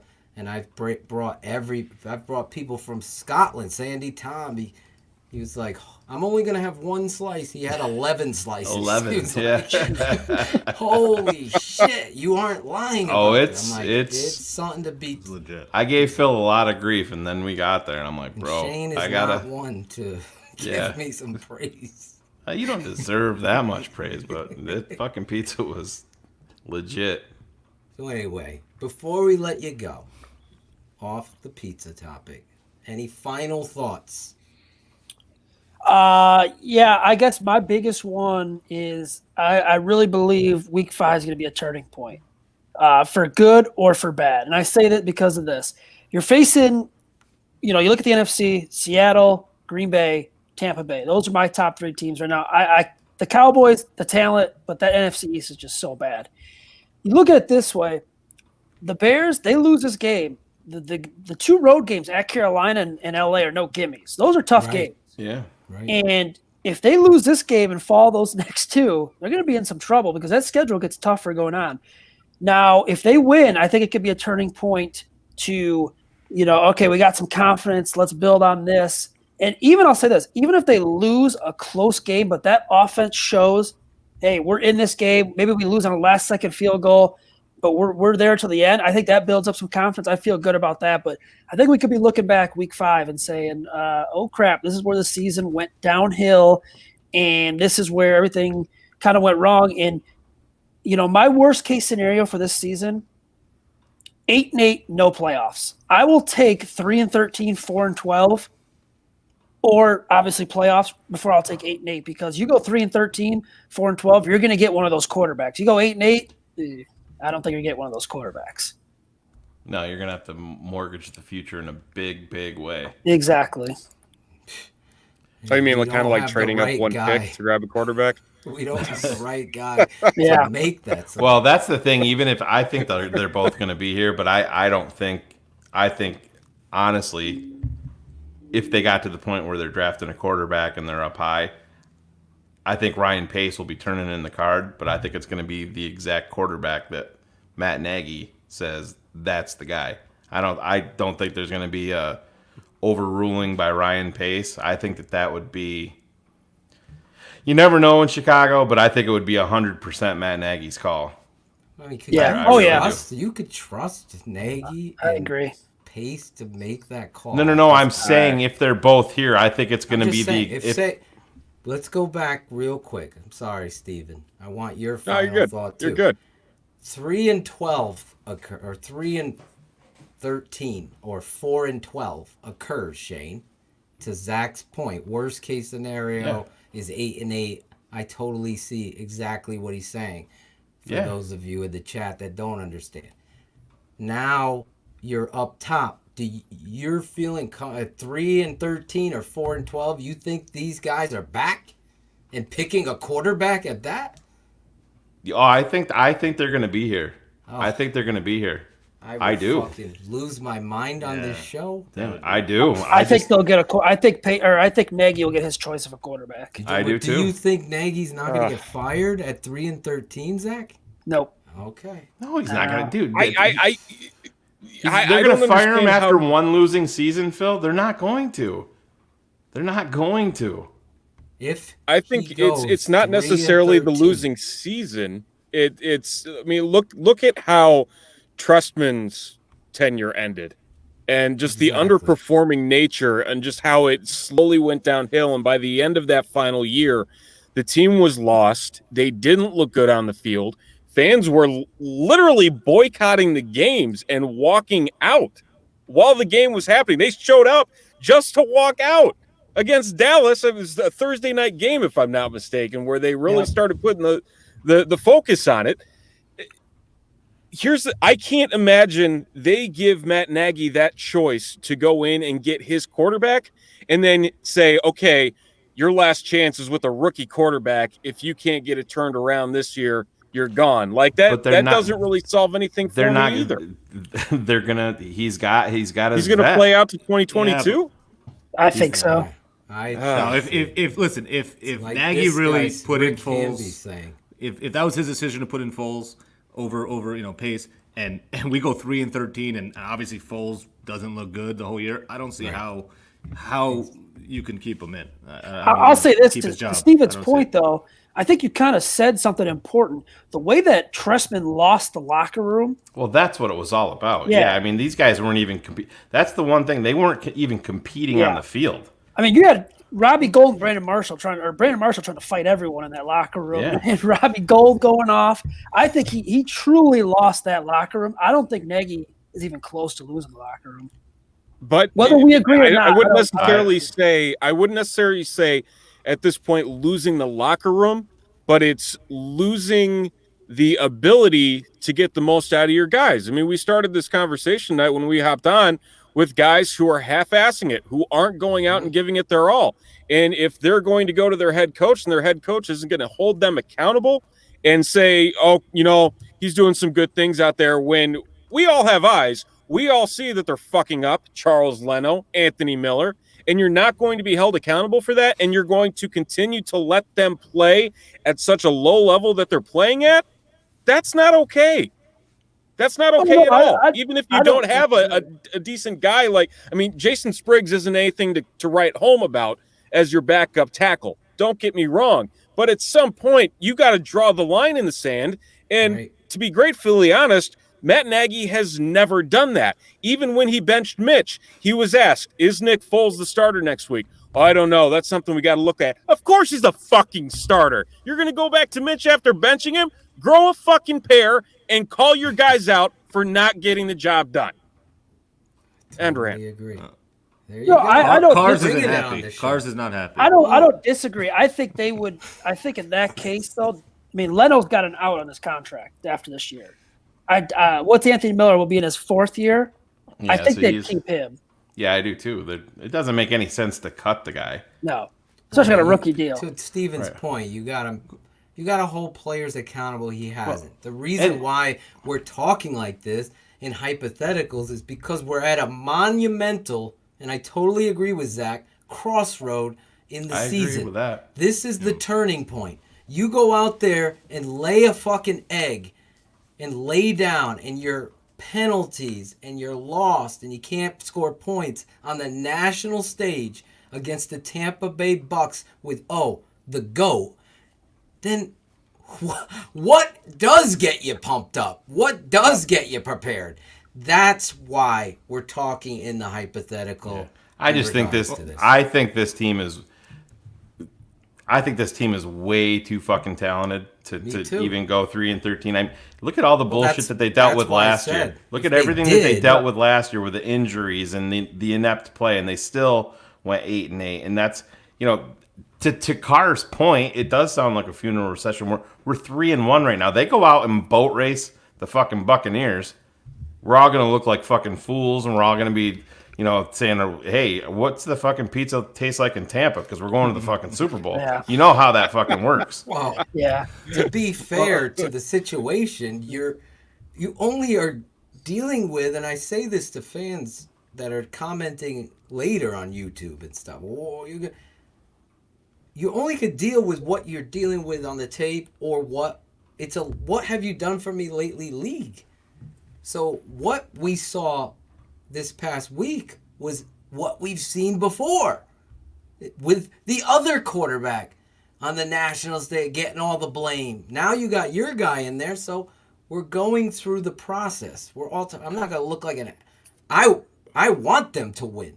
I want them to go out there and bust and play the best they can, but you can't go out there and not use David Montgomery as your running back and keep doing the same things, to Zach's point. That's what got us. Cordarrelle Patterson on 3rd and 1 against the Packers gets stuffed. It was on ESPN on a fucking loop. And then all of a sudden we're doing it again? Yeah. Oh, it's only against the Colts, Phil. Cordarrelle is a good runner. What? Get your fucking factor back. I'm stealing from, what was it? Who would say that? The factor back. Merrill Hodge, remember? Yeah. Oh, Get your factor back out there and run the fucking ball with the guy that has a nose, instincts, toughness, can break tackles, has shown it on the tape. Oh, by the way, every fucking week. He takes it. I hear Claudia go, holy cow, I love this fucking. Look at him driving his legs, carrying motherfuckers. No, let's put Cordarrelle Patterson to stand straight up like the Sears Tower and fucking run through. It's like, come on. So that's why we're there. Can we beat the Bucs? This defense is so good.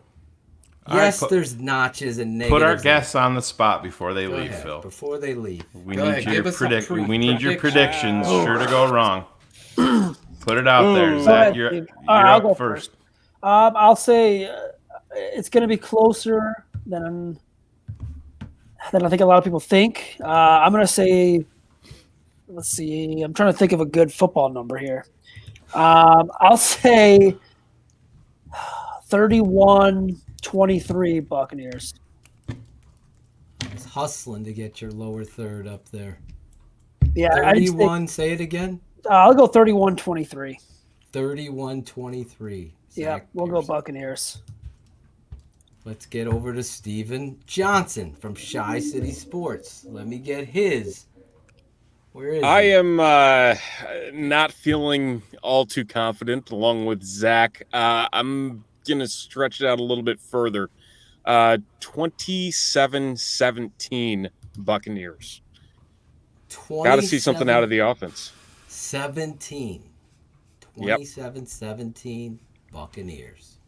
There's Steven Johnson. Claudio could have pulled the banner down. We would have saw everything, but it's okay.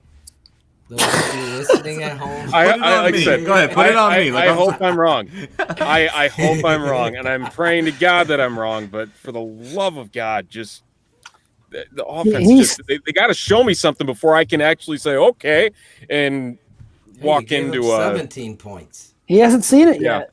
We haven't seen it yet. There's been no consistency. We've seen against a good team. We've seen scoring done with backs against the wall and having to do it. We've seen that. What goes into that? Could it be the no huddle? Could it be hurry up game? Could it be the coach not calling the plays and the quarterback having to do it? Those things matter. So, guys, love you for coming on tonight. You want to give us a Keep It 100 station ID, Zach and Steven? Steven's got the better voice than I do. All right. He's got the professional. He's got the setup. Oh, my God. So, hey, this is Steven Johnson. And you're listening to my boys, Shane, Phil, and the barber, Claudio, on Keeping It 100. Can you put them up front? I'm gonna. Okay. So pressure's on. Was that my script? You could do any. Or am I just ad libbing? You like a kind of an outline. I'm a Ron Burgundy type. I read off of a teleprompter. I read whatever's on the teleprompter. Oh, Jesus. It doesn't end up well. All right. You want me to give you the countdown? Let me think here. Okay. All right. This is going to be on next week's Open, so. I bet it will. It will. Going to be. There's only 2,000 people watching. Don't worry about it. 271. Okay. All right. You're watching Keeping It 100 with Draft Dr. Phil Ottochian and Shane, the smartest man, Marsaw, plus Claudio, the barber. Stay tuned for more Keeping It 100 right here on ChiCitySports.com and the Tape Never Lies Network. Look at this guy. He's my favorite. He added me in there, dude. You are my boy right now. I love you right now, dude. Hey, you're love on it. Hey, I got you. Love it. I thank you. I appreciate that. Well done, Steve. Well done. Very good. Take. You did better than Grody. That's for sure. Hey, you had one take.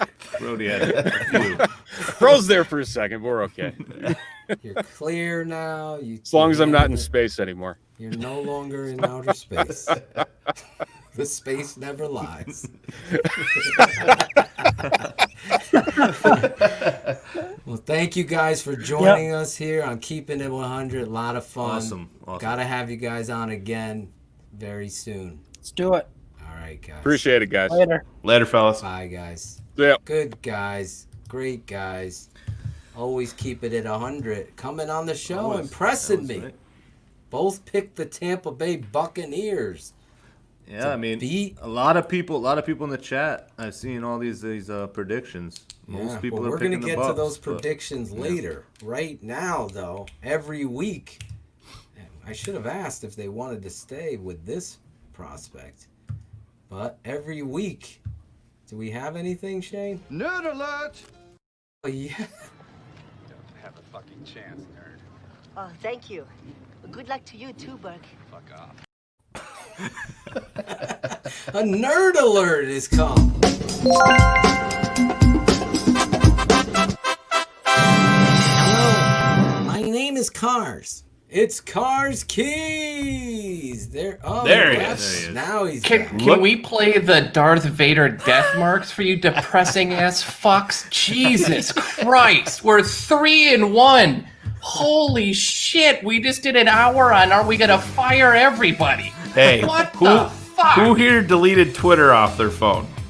Oh yeah, absolutely. You toxic hack fucks are killing me on this shit. Jesus. Look at these guys matching hats over here, Claudio. I talked about. I mean, they are cool. I might have to get me one too. I was gonna say. Yeah. I mean, they are giving nice. you a little jump. Can you hear I it? mean, what the hell? Well, did you see the game on Sunday? Did you see that we're still 3-1? Like, yeah. I know, but Cars. Cars. Listen, I hear you, man. But I mean, even in the games we won, obviously, we didn't look, awesome the whole game in those wins. Absolutely not. There have been 4 teams that have looked awesome. Matched up perfectly. Well, if we had one game where we were dominant the whole game, I can see being but we got some problems. We gotta address them. Keeping it 100.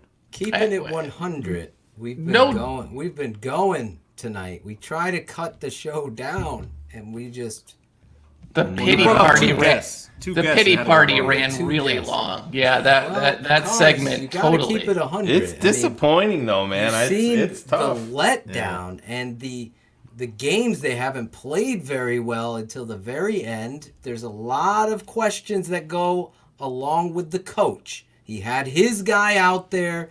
You've been wanting that. His guy, oh, by the way, didn't play well.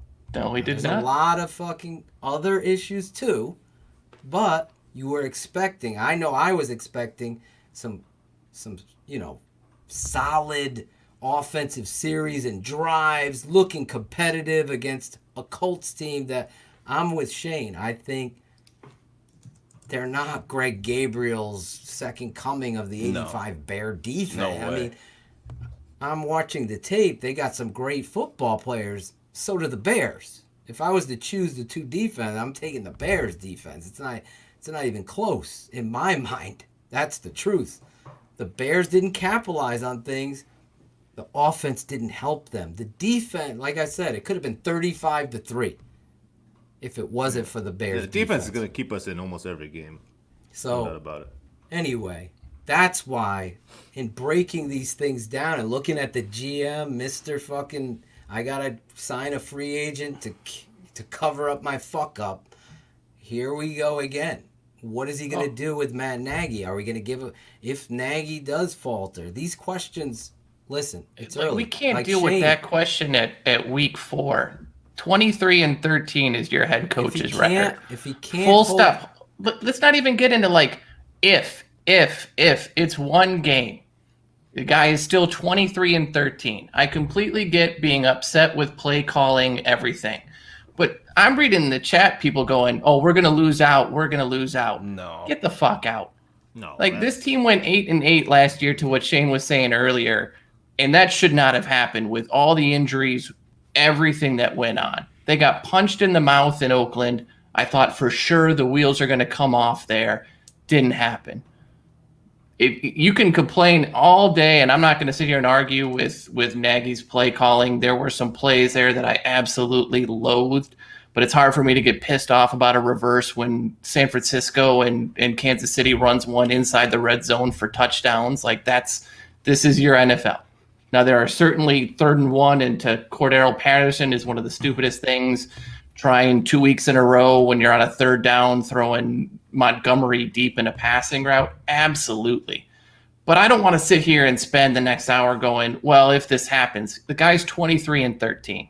Well, there is a defense that caused these victories, and that's the reality. You could the skip reality over is the record. You could use the record, but so much.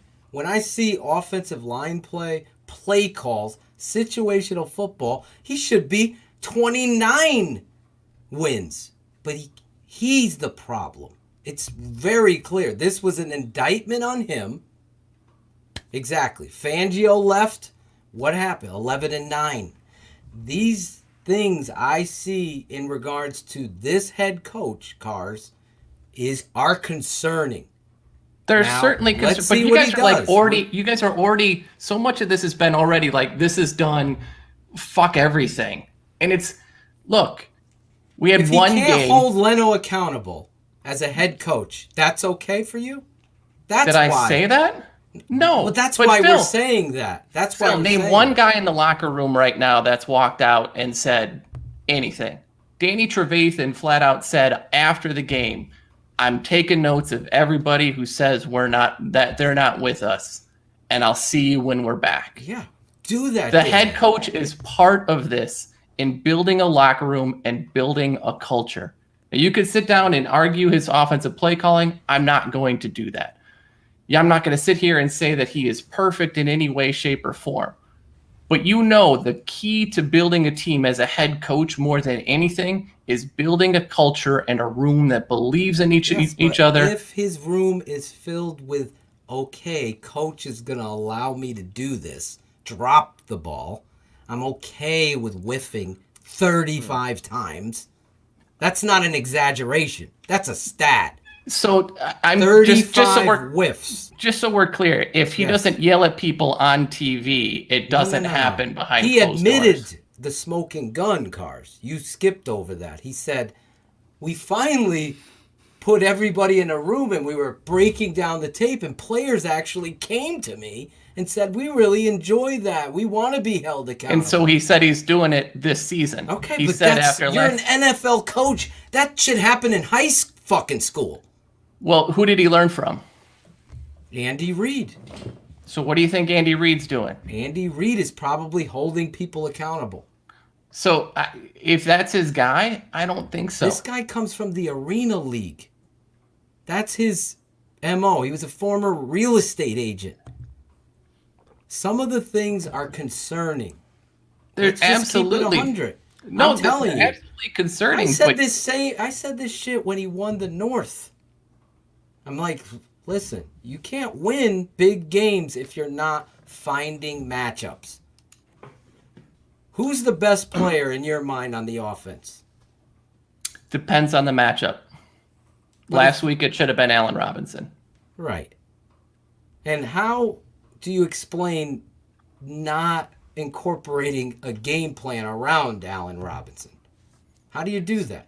So there were some plays that were directly called on him. I'm talking about game plan. So you put Robinson here, fully knowing they're going to try to take advantage of him, and then you're running Jimmy Graham through the post to get them out of things. Why do you think Mooney was so focused early on as part of that game plan?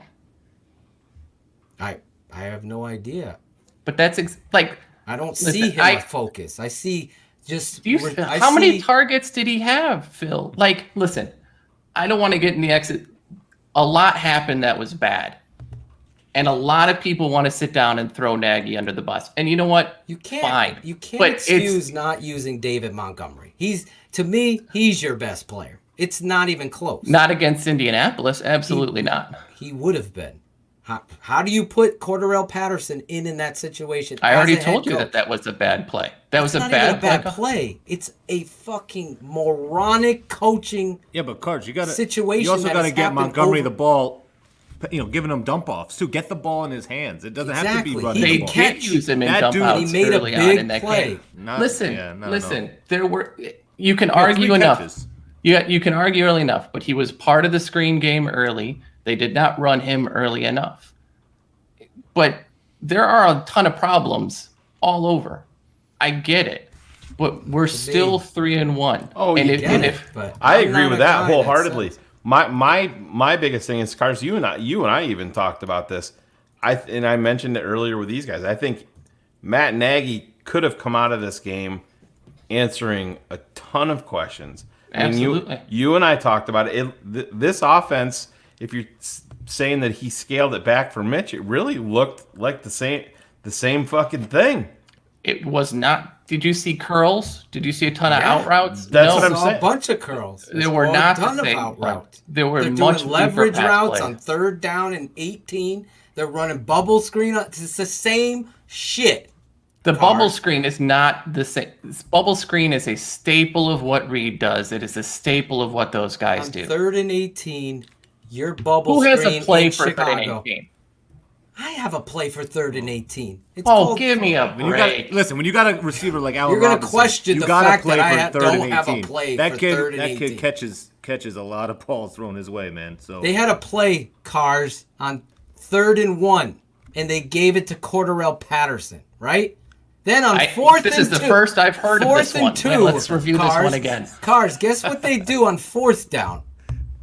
They go empty set and move their tailback out wide and throw a ball down the football field where they're lucky. This fucking ref ain't gonna call it because it was the right call. It was interference, but that's your game plan? That's your coach? You're okay with that shit? I'm not. And I don't see fans okay with it. It's 3-1. You should be 4-0. You're better than that team. Listen. Yes, you could also be 0-2 with the way that you've played as well, right? Agree. Before you go in. I totally agree. Wins are not easy in the NFL. There's a situation for 3rd and 18, Cars. And it's 2 seam routes and a dig underneath it, and you decide who gets open. You have 2 fucking tight ends that are 6'6", actually 3, that are all athletes. Run them down the seams and bring your boy Allen Robinson right through the dig. Watch what a defense does then. They got to make a choice. You know what he's doing? Let's give up. That's what that is. Maybe we'll break it. I'm not signed up for that. Okay. I'm not. Those are the areas where I see this guy fail. And situationally. Cards, you also got to admit, I mean, their energy the whole game, I mean, they did not come to play. And if a good coach at halftime gets them fired up. And they came out flat again in the second half. So that's on the coach. Flat. In the first half, absolutely. Yep. And they were just as flat in the That's in the why I second love half. Cars. He fucking will keep it 100. He has his opinion. I respect Carr, obviously. But look, the they line were did flat. not If they show up come to out play. flat Thursday No. night, Cars, against the GOAT, I'll be shocked. Like, this is a coach. Can we all agree this is a crossroads for not only the season, but this franchise? Yeah. I Because think you got Foles in the game. His So I think guy. this is what happens here is what happened after Oakland last year, right? Like what happens in this game is going to absolutely dictate that. But I think we've hit that level of crossroads. You were kind of harping on it earlier, right? But the reason we are with where we are has been that we failed at the quarterback position. We have not made a heavy investment in the line. We have not made a heavy investment in the skill position player, right? We've drafted Kevin White.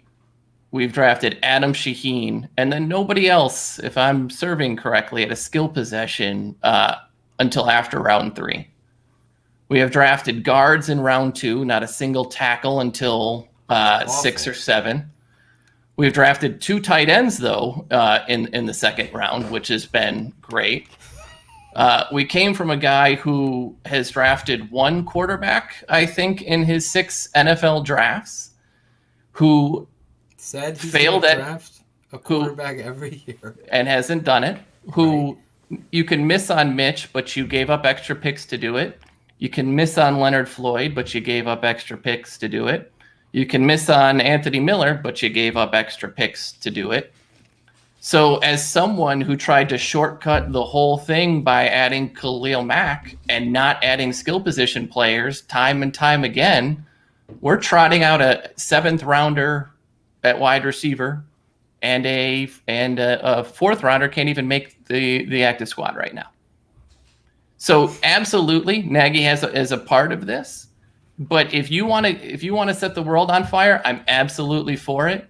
But it starts with it's got to be Ryan Pace. No one has more of a hand in this than that. I said it to begin. I go, it starts with the cricket.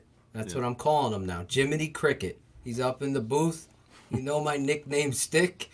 Jiminy Cricket's up there, and he is quiet. And he is watching, and he's done shit. But fuck us over and handle this. So, I mean, look at the way the cap is structured, right? Like the cap is almost 65% money to the defense and 35% to the offense, right? Like he is. That's a Chicago Bears staple. Completely. Olin Kreutz talked about it. He went. But even those. Go ahead. Sorry. No, I'm just saying when we interviewed Olin, he said he went to the front office and Jerry Angelo said to him, "Olin, you got to watch this Omiel." And he's like, "Who?" This Frank Omiel. You got to watch him. Watch this game. And Olin goes, "You're showing me one game. Why would I care? It's one game." And they had all of this money invested in Brian Urlacher and Lance Briggs and all of these guys. And he goes, "Hey, we're going to be terrible because we have no offensive linemen." And they go out and they sign Frank Omiel, and then they fucking, what was their big signing that year? That was the year that they got Julius Peppers. I mean, the lineup to 2010 is ridiculous, right? Yeah. Like, you have just an awful line. You had that year Cutler getting sacked, I think it was like 56 times. Jamarcus Webb, Frank Omiel. We haven't drafted a tag. We had Laramie Tunsil. I was saying this today. I don't. And we traded up for Leonard Floyd. We took Leonard Floyd. Shane could tell you, I had a fucking brain conniption. I fucking punched so hard at a fucking wall. I'm like, I don't give a fuck that he smokes weed. They all smoke weed. Yeah. I was in college. That's the first time I saw weed. I bought one of those masks shortly after I saw it on TV. That's what I did. I don't know. Everybody's smoking weed. You're fucking passing on this fucking guy. Imagine Laramie Tunsil instead of Leno. That's where you go wrong. It all starts up front. What doesn't start up front, every week we do a segment. It's called Bear Up. bear down, and it is dyslexic because bear down is the down player. The bear up is the good player. And every week we rotate around. Last week I went first, so this week we're going to switch it up, and we're going to start with Claudio. And we always start this segment like this.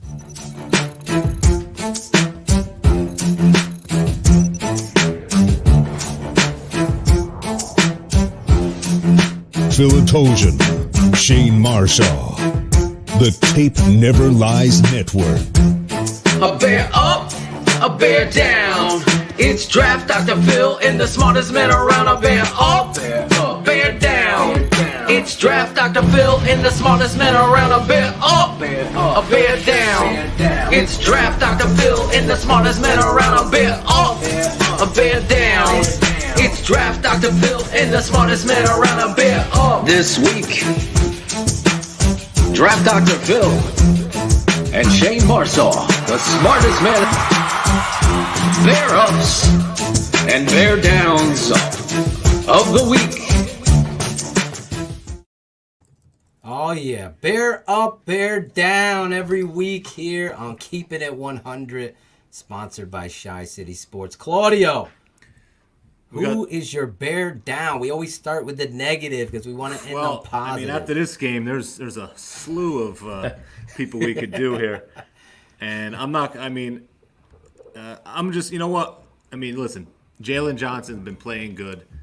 He didn't have a horrible game, but there was a couple plays.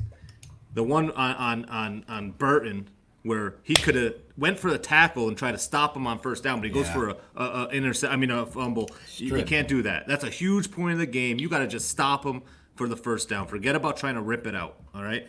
And then there was a play in the first quarter where Pascal caught a huge pass, and he's like jogging behind him, like, oh no, somebody else will catch him. No, listen, he's been playing good, but I got it. Those couple plays stuck out to me, so he'll be my bear down. So Jalen Johnson, you got to step it up every play. You're my bear down for this week.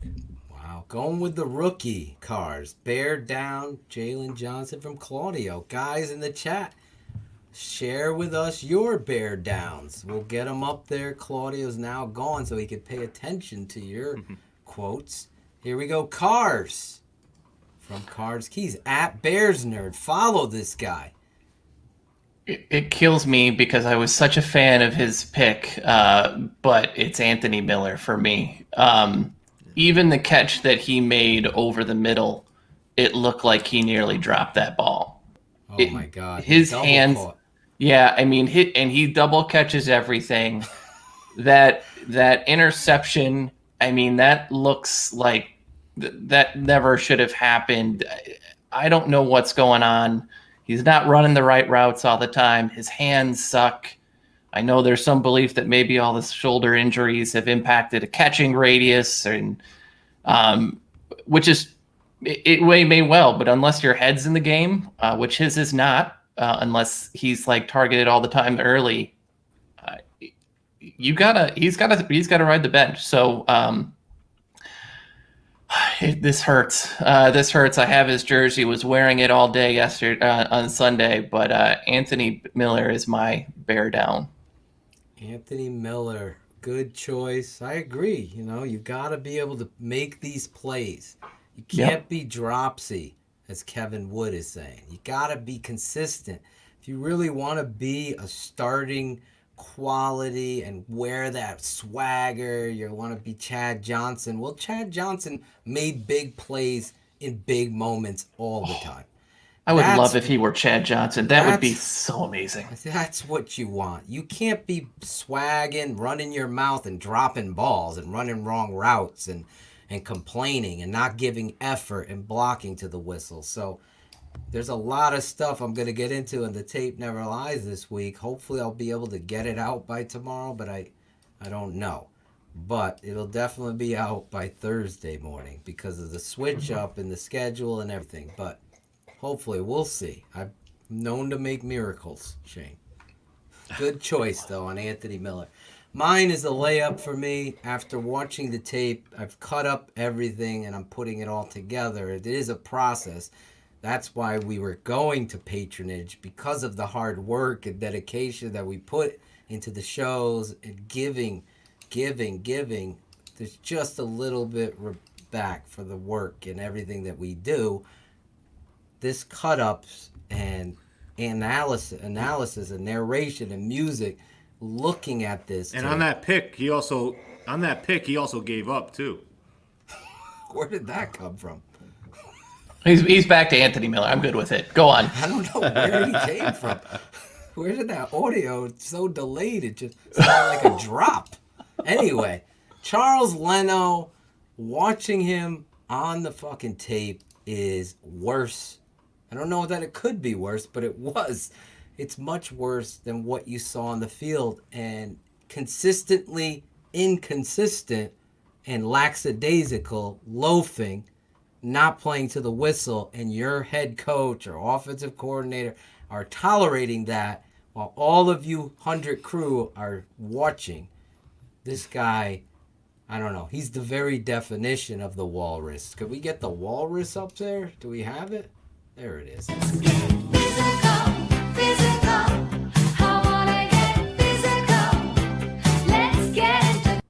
The physicality is not I there. wish he was doing sit-ups like that. Jesus, it might make him a little tougher.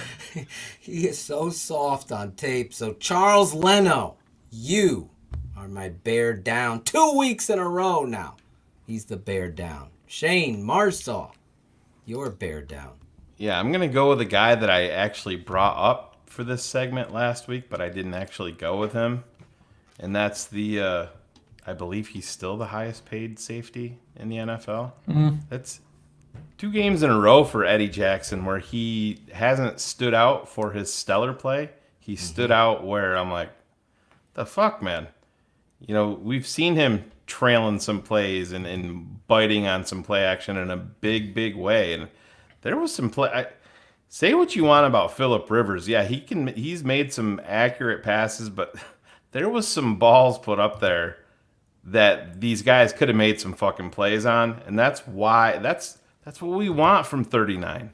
It's exactly what we want. And I think he left some plays out there, and that's 2 straight weeks. And that's concerning to me because he's a guy. Hey, listen, this secondary with Fuller and Johnson has exceeded my expectations early on. But Eddie Jackson, I think he's got to step up and be. They paid him to not be just good. Right. They paid him to be elite, to be a guy that's not a fucking Pro Bowler, to be an All-Pro, a guy that's there each and every year. And I need to see more. You know, we've called out Roquan for needing these bigger splash plays. I need to see more from Eddie Jackson. This is 2 straight weeks. And against the GOAT, I think he is going to be one of these guys that needs to go back there and make some big splash plays for the Bears to have a chance on Thursday night. So Eddie Jackson, you are my bear down. And I think I have to give Chubbs credit too, though. The other person in the running, Kyle Fuller, had a terrible game. Yep. And to give a thumbs up after a pass interference call is as inexcusable of a moment as you can ever have, right? Like, good call. Yep, I fucked that up on an uncatchable pass. Thank you for giving them another chance. It was terrible. I guess Claudio's having some technical difficulties on his end. Oh, there goes a segment. That's why he was late to drop. Yeah. That is why. Yeah. Can you hear me right now? We can hear you. Yeah. We can't see you though. Yeah. So you could, but you could hear me. Yeah. That what I said about Miller was like a minute before it came out. It's weird. I know. And I didn't even see you put up the walrus clip on my end, so I don't know what's going on. You have the Aaron Lemon. I tried to camera. go out of the studio. Did you pay your AOL online bill Maybe I for should the just- month? Maybe that might be the problem. You might have to reboot your computer and then come back and Yeah, I join don't us. know, You're man. the last one anyway in the Bear Up. Yeah, so I might. All right. So I'll if you can remove hear you. me, want me to just? No, do your do the- reboot because your do audio your sucks. reboot. We'll let you go. Come back in a few. Shayne, now we go a little bit on the lighter side to the positive side. we go to the Bear Ups. We're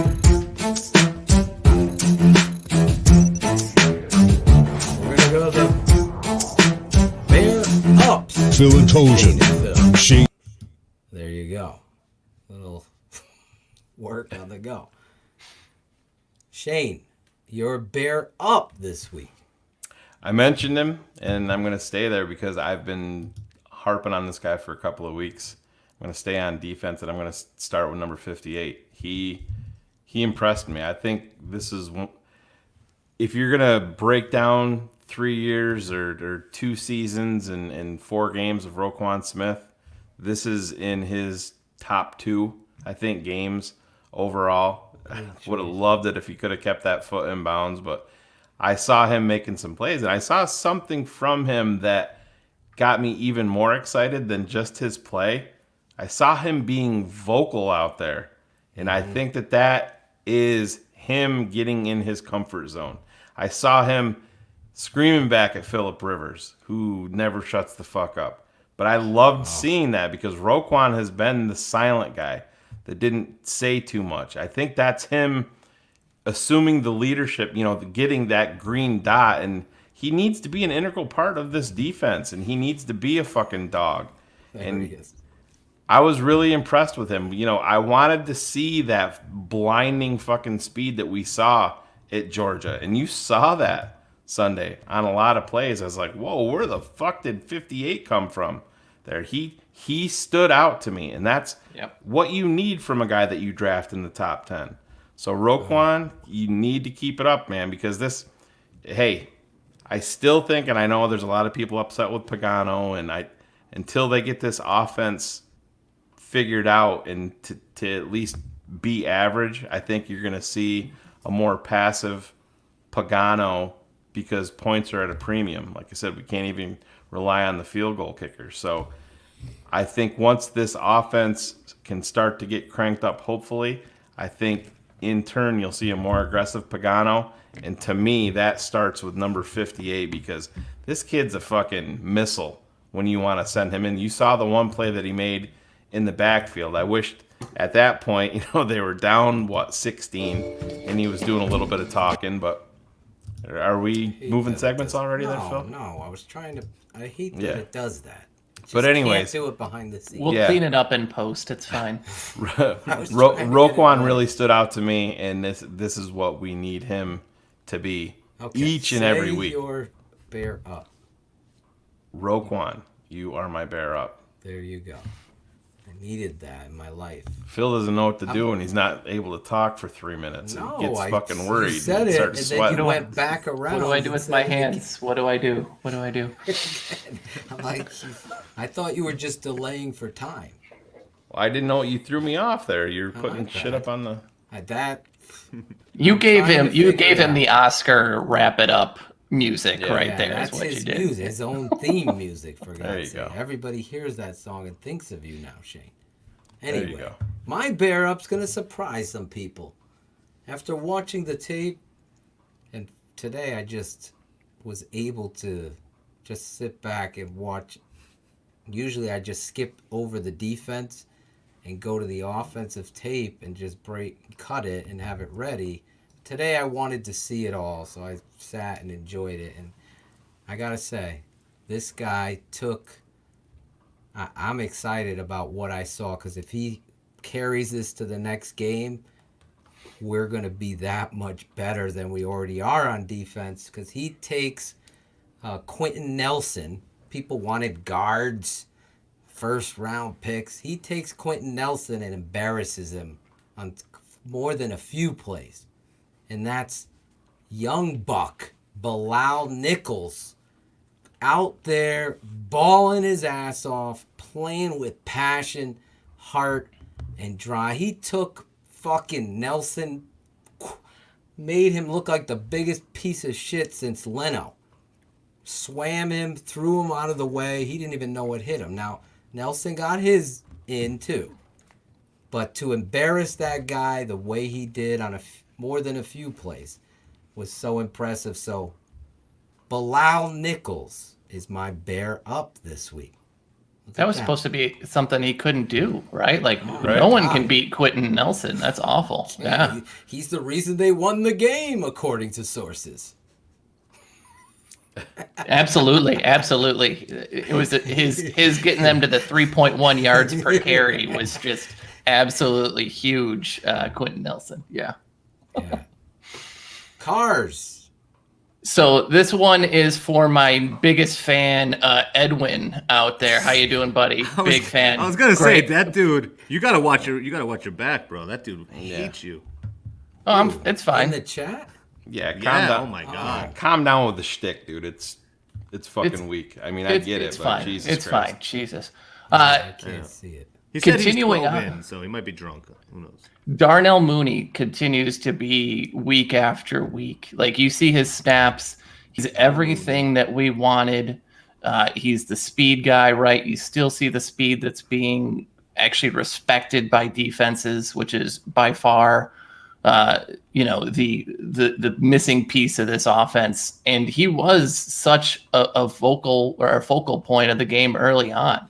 Like, it was Mooney. So I don't know if you guys know this. I'm a big fan of the 12 personnel.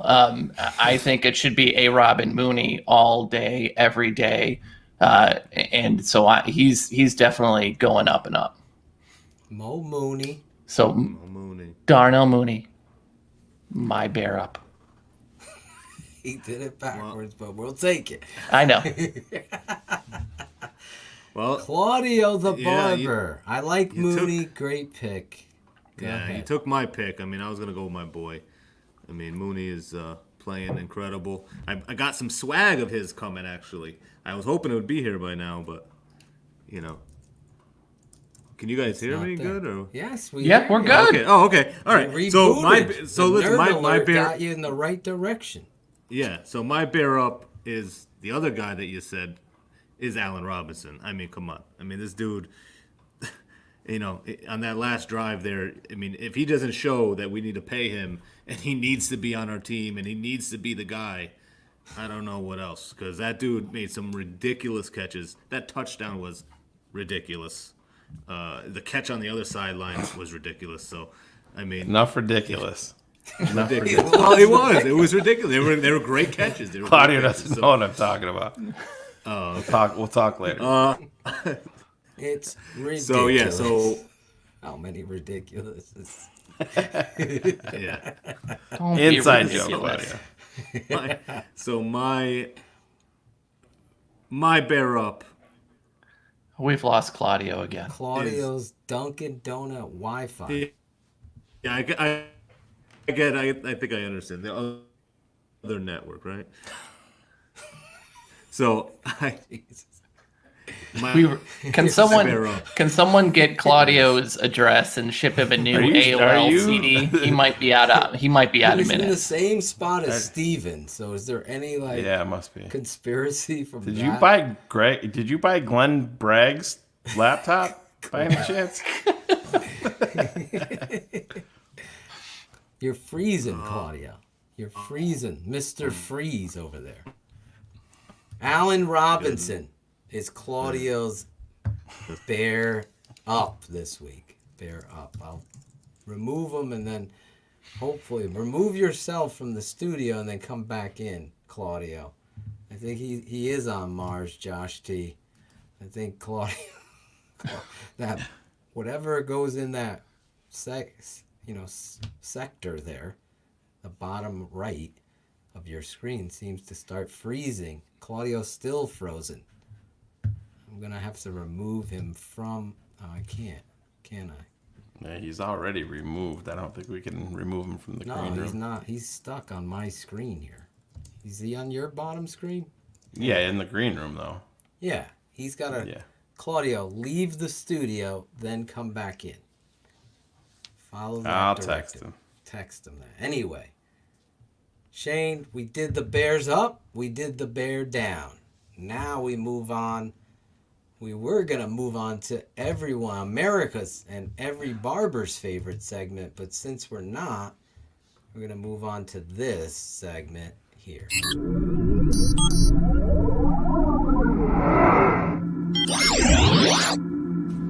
dumbest tweets of the week. Yeah, the dumbest tweets of the week. Every week, Shane Marsaw scours the Twitter sphere to find the dumbest tweets out there. You never know who's going to show up. It could be one of us, not me, but it could be somebody. And we always do it like this. The negative ones first. He's the smartest man. Oh, sorry, I didn't do the... Oh, yeah, Claudio. Oh, yeah. He's the smartest man. He once coined the phrase that comedians stole. Get her done. He knows not to give the receiver the fucking ball on 3rd and fucking 1. He's the smartest man. And this is his dumbest tweet of the week. Shane, you ready for this? Yeah, I am. I was waiting for you to turn the music down just a little bit. Was it loud? It was a little loud? Little loud. Let's do a test. Testing. You're live on air, bro. You're live on the air. No, I know. I'm saying, can you hear me? Oh, my God. No. Oh, we got ya. So this is going to make Cars very, very happy, this tweet, because it's about doom and gloom, and we need some positivity here. And here we go, Phil. Danny Parkins at the Parkins Show sent out a tweet. Oh, I Who know would you this rather one. be right now, and respond with why? The 3-1 Chicago Bears or the 1-3 Dallas Cowboys? Is that really that fucking... I mean... How about the fact that a Bear fan actually said I would rather be the 1-3 Cowboys because they have Mike McCarthy? Yeah, exactly. That was even better. Yeah. They topped the dumbest tweet by doing a dumber tweet than the dumbest tweet. Right. There you Oh, go. yeah. Holy That God, was I super figured easy that to out. follow. Yeah. I figured it out. Oh my God. End of the day, though. How do you want to be a losing team? No, people have a weird fascination with it. It's 3-1, and it is, Cars is making a lot of sense here. It did sound doom and gloom, and you heard the media and everybody talk about this team all off season like they were a 2 or a 3-win team, and everything that they went through, they were still a 500 team. There's too much talent on this team to go. I mean, I would be absolutely floored if this. I mean, I think that there would have to be massive injuries on both sides of the ball for this team to regress that much that they're going to be a 2 or a 3-win team. I just think that there's too much talent, and I think Dallas defense looked like fucking. Oh my God, dude! They've been knife through butter. They've been. How about Jalen?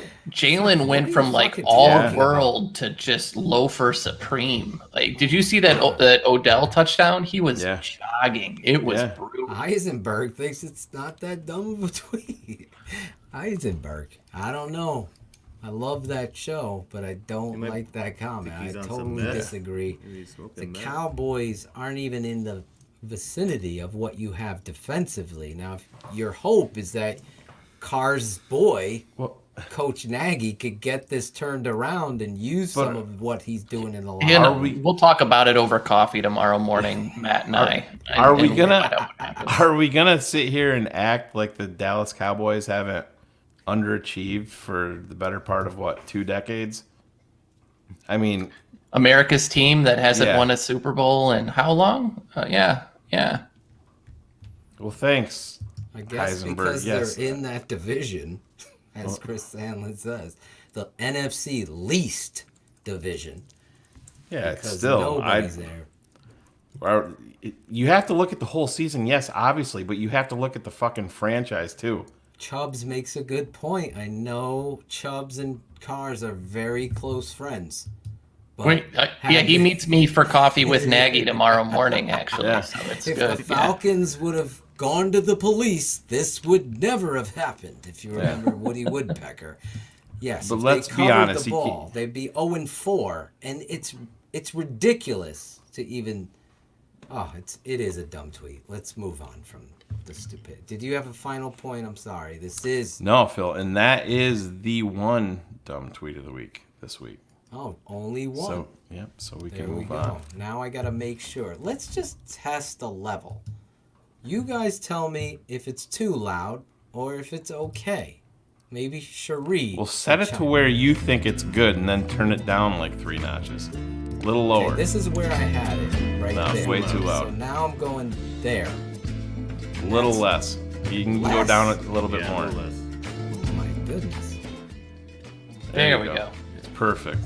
I gotta listen. Forget back at this. you're the geriatric on this panel, so you got to turn that hearing aid up Next a week little on BHL Shayne, or this week, Thursday night, Bears Hour Live, right after the game. Yeah, Right my after the entire game. We're gonna be up late. household here is looking so forward to us going live around midnight on Thursday night when everybody's got to work in the morning and go to school. So I'm really looking forward to it. Oh yeah. Oh yeah. I'm trying to stay out of the doghouse, unlike Steven Johnson. Yeah. He's the smartest man. He's a mailman. And on this show, he's always the tallest.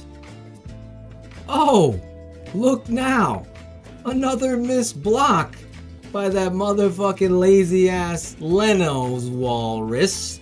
He's the smartest man, and this is his best tweet of the week. There you go. There you go. Fade out. All right, now these are gonna make cars mad. Because these you are. don't want mad cars. I know. It's like These mad won't make cows me disease. mad. So the worst first down percentage on 3rd and 1 from 2018 to present. Number 5, the LA Chargers. 4, Green Bay Packers. 3, Jacksonville. 2, Buffalo.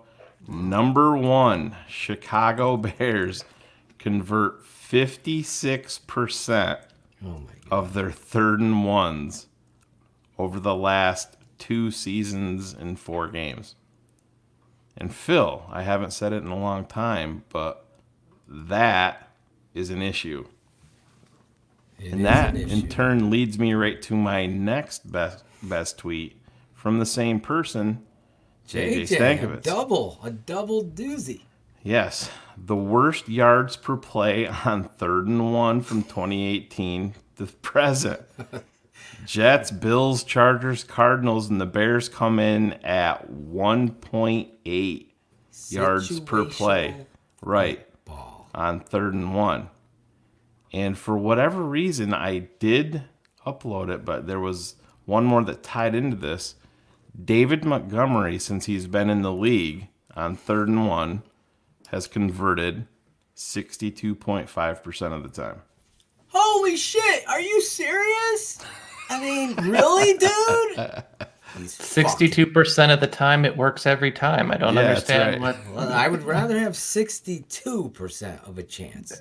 Imagine if I actually studied my own fucking team. Oh, I get so fired up. But it goes back. It's just I mean, so dumb. Cars, you and I talked about this. Phil and I talked about it too. Zero rushing TDs. Well, the usage of 12 personnel. I know you told me you were shocked. That was probably not the right word, but yeah. Yeah. I mean, you can't take 10 snaps out of that. Like, especially with a defensive line like Indy, right? And it's got to be less Demetrius Harris, and it's got to be more Kmet, right? Like that's where that has to be. That portion to me, you're waiting for the light to go on Anthony Miller. You're giving him more snaps because he is only really a slot guy for you, and I think that cord has to get cut starting this week. I hope we see what we hope to see. I hope we see what I want to see. 2 tight ends, David Montgomery. Give him the fucking ball 25 times. Start finding the fucking identity in week 5 against the GOAT. No one's going to pick you to win. I'm already going to tell you, fans. I think Jason LaCanfora will. Yeah, I think this is the week he switches for us. No one's picking the Bears to win. Nobody cares. No one thinks you could win. So hopefully Thursday night, which by the way we'll have Bears Hour live immediately after the game, and I'll play that little commercial right here only to remind those of you, if you don't and haven't and you live under a rock and aren't joining the best post-game show on the planet, Bears Hour Live. Last week, we had over 2,000 people watching live and interacting. The chat room was so heavy. Even in a loss, you guys were bringing the heat and the fire, just like you are tonight, and handling yourself strong. Bears Hour Live. It's the best Chicago Bears postgame show on the planet. Bar none. It's Bears Hour Live immediately after each and every Bears game. With host Shayne, the smartest man, and draft Dr. Phil Ottochian. Every Sunday, Monday, or Thursday, immediately after Bears games. Your guys, Draft Dr. Phil and Shayne Marsaw are live on Bears Hour Live. Subscribe to the show via the Tape Never Lies Network, which can be found on YouTube, Facebook Live, Twitter, and Twitch. It's the best Chicago Bears postgame show on the planet. Bears Hour Live. Oh shit! Bears Hour Live right after the game this Thursday night. It's going to be fireworks in a win or a loss. You know we are going to bring it like nobody else.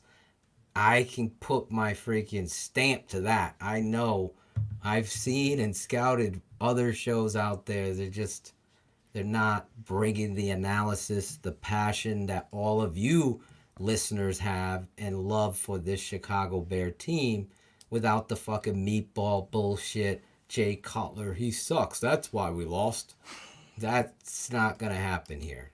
We're not being hard on Anthony Miller. We're asking Anthony Miller to be a professional. We're not being hard on Matt Nagy. We're asking him to be the leader of the Charter franchise and turn this around. Does it take a miracle? I don't know. We're not being hard on Charles Leno. We're asking him to put his money where his mouth is. Everything you feel riding in your car, listening to this tomorrow morning, going to Dunkin' Donuts or Starbucks, depending on how much money you make. Nagy treats me to the finest Starbucks when we get together. Yeah. Then that's where you are. So anyway, I don't know where Claudio is. You do your fucking job and you get paid to play a game. Something you should love. If you don't fucking love it, then you're out there stealing money. And there are players out there that can give a shit.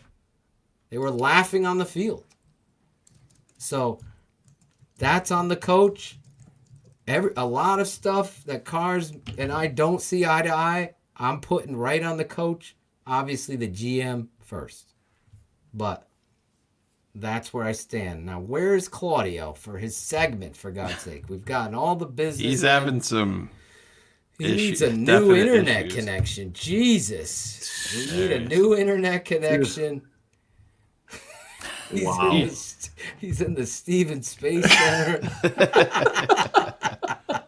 Well, hear me? I'm in space. Yeah, but I'm in space. There we go. We hear you. Let's do it quick before. Can you see me now? We're good. We're good. We're going to go into your segment, right into your segment. Let's see if we can get this finished. Let's go. I'm looking for it. Here we go. Right. Every week, the barber calls upon you, whoever, share some crazy shit that goes on in the game or in the NFL. This is Claudio only segment. His only segment. He didn't want it to be his. Could be his last. Could be his. You go and if save. My internet's cutting me out. My internet's cutting me out. Hey, cut it out. What are you talking about? Yeah, you must have been at the top of your fucking class. It's Claudio the Barber. Cut it out. I'm not seeing anything. Cut it out. Cut it out! Just cut it out. Cut it out. Cut it out. Cut it out. Cut it out. Cut it out. Cut it out. Cut it out. Cut it out. Cut it out. Cut it out. Cut it out. Cut it out. Cut it out. Cut it out. Cut it out. Man, cut that shit out. Cut it out. Cut it out. It's Cut It Out with Claudio the Barber. Hey, you gotta let me talk, Phil. Hey, you gotta let me speak. Claudio is gonna be bringing a new sense to keeping it 100. It's Cut It Out with Claudio on the Tape Never Lies Network. Oh, Claudio. Issues here. We good. Go. Yeah, good? you're good. Okay, good. Go ahead. Book I didn't see any of that video, just so you know. For some reason, that video, I did not see any of it. This is going to go great. This is going to go great. This is going to go awesome. This is going to be so the if I don't best see the one video, it's Phil, going to you be kind of tough to do this. Phil, you want me to put them up, or are you doing it? Either or. Just Yeah. remember, Claudio, to unmute. When Yeah, I know. I just hope the video is comes up. Let's hope that I Even see though the you video. can't see. We're going to go with Cut It Out number 1, Claudio. You ready, Claude? Here we go. Let's do it.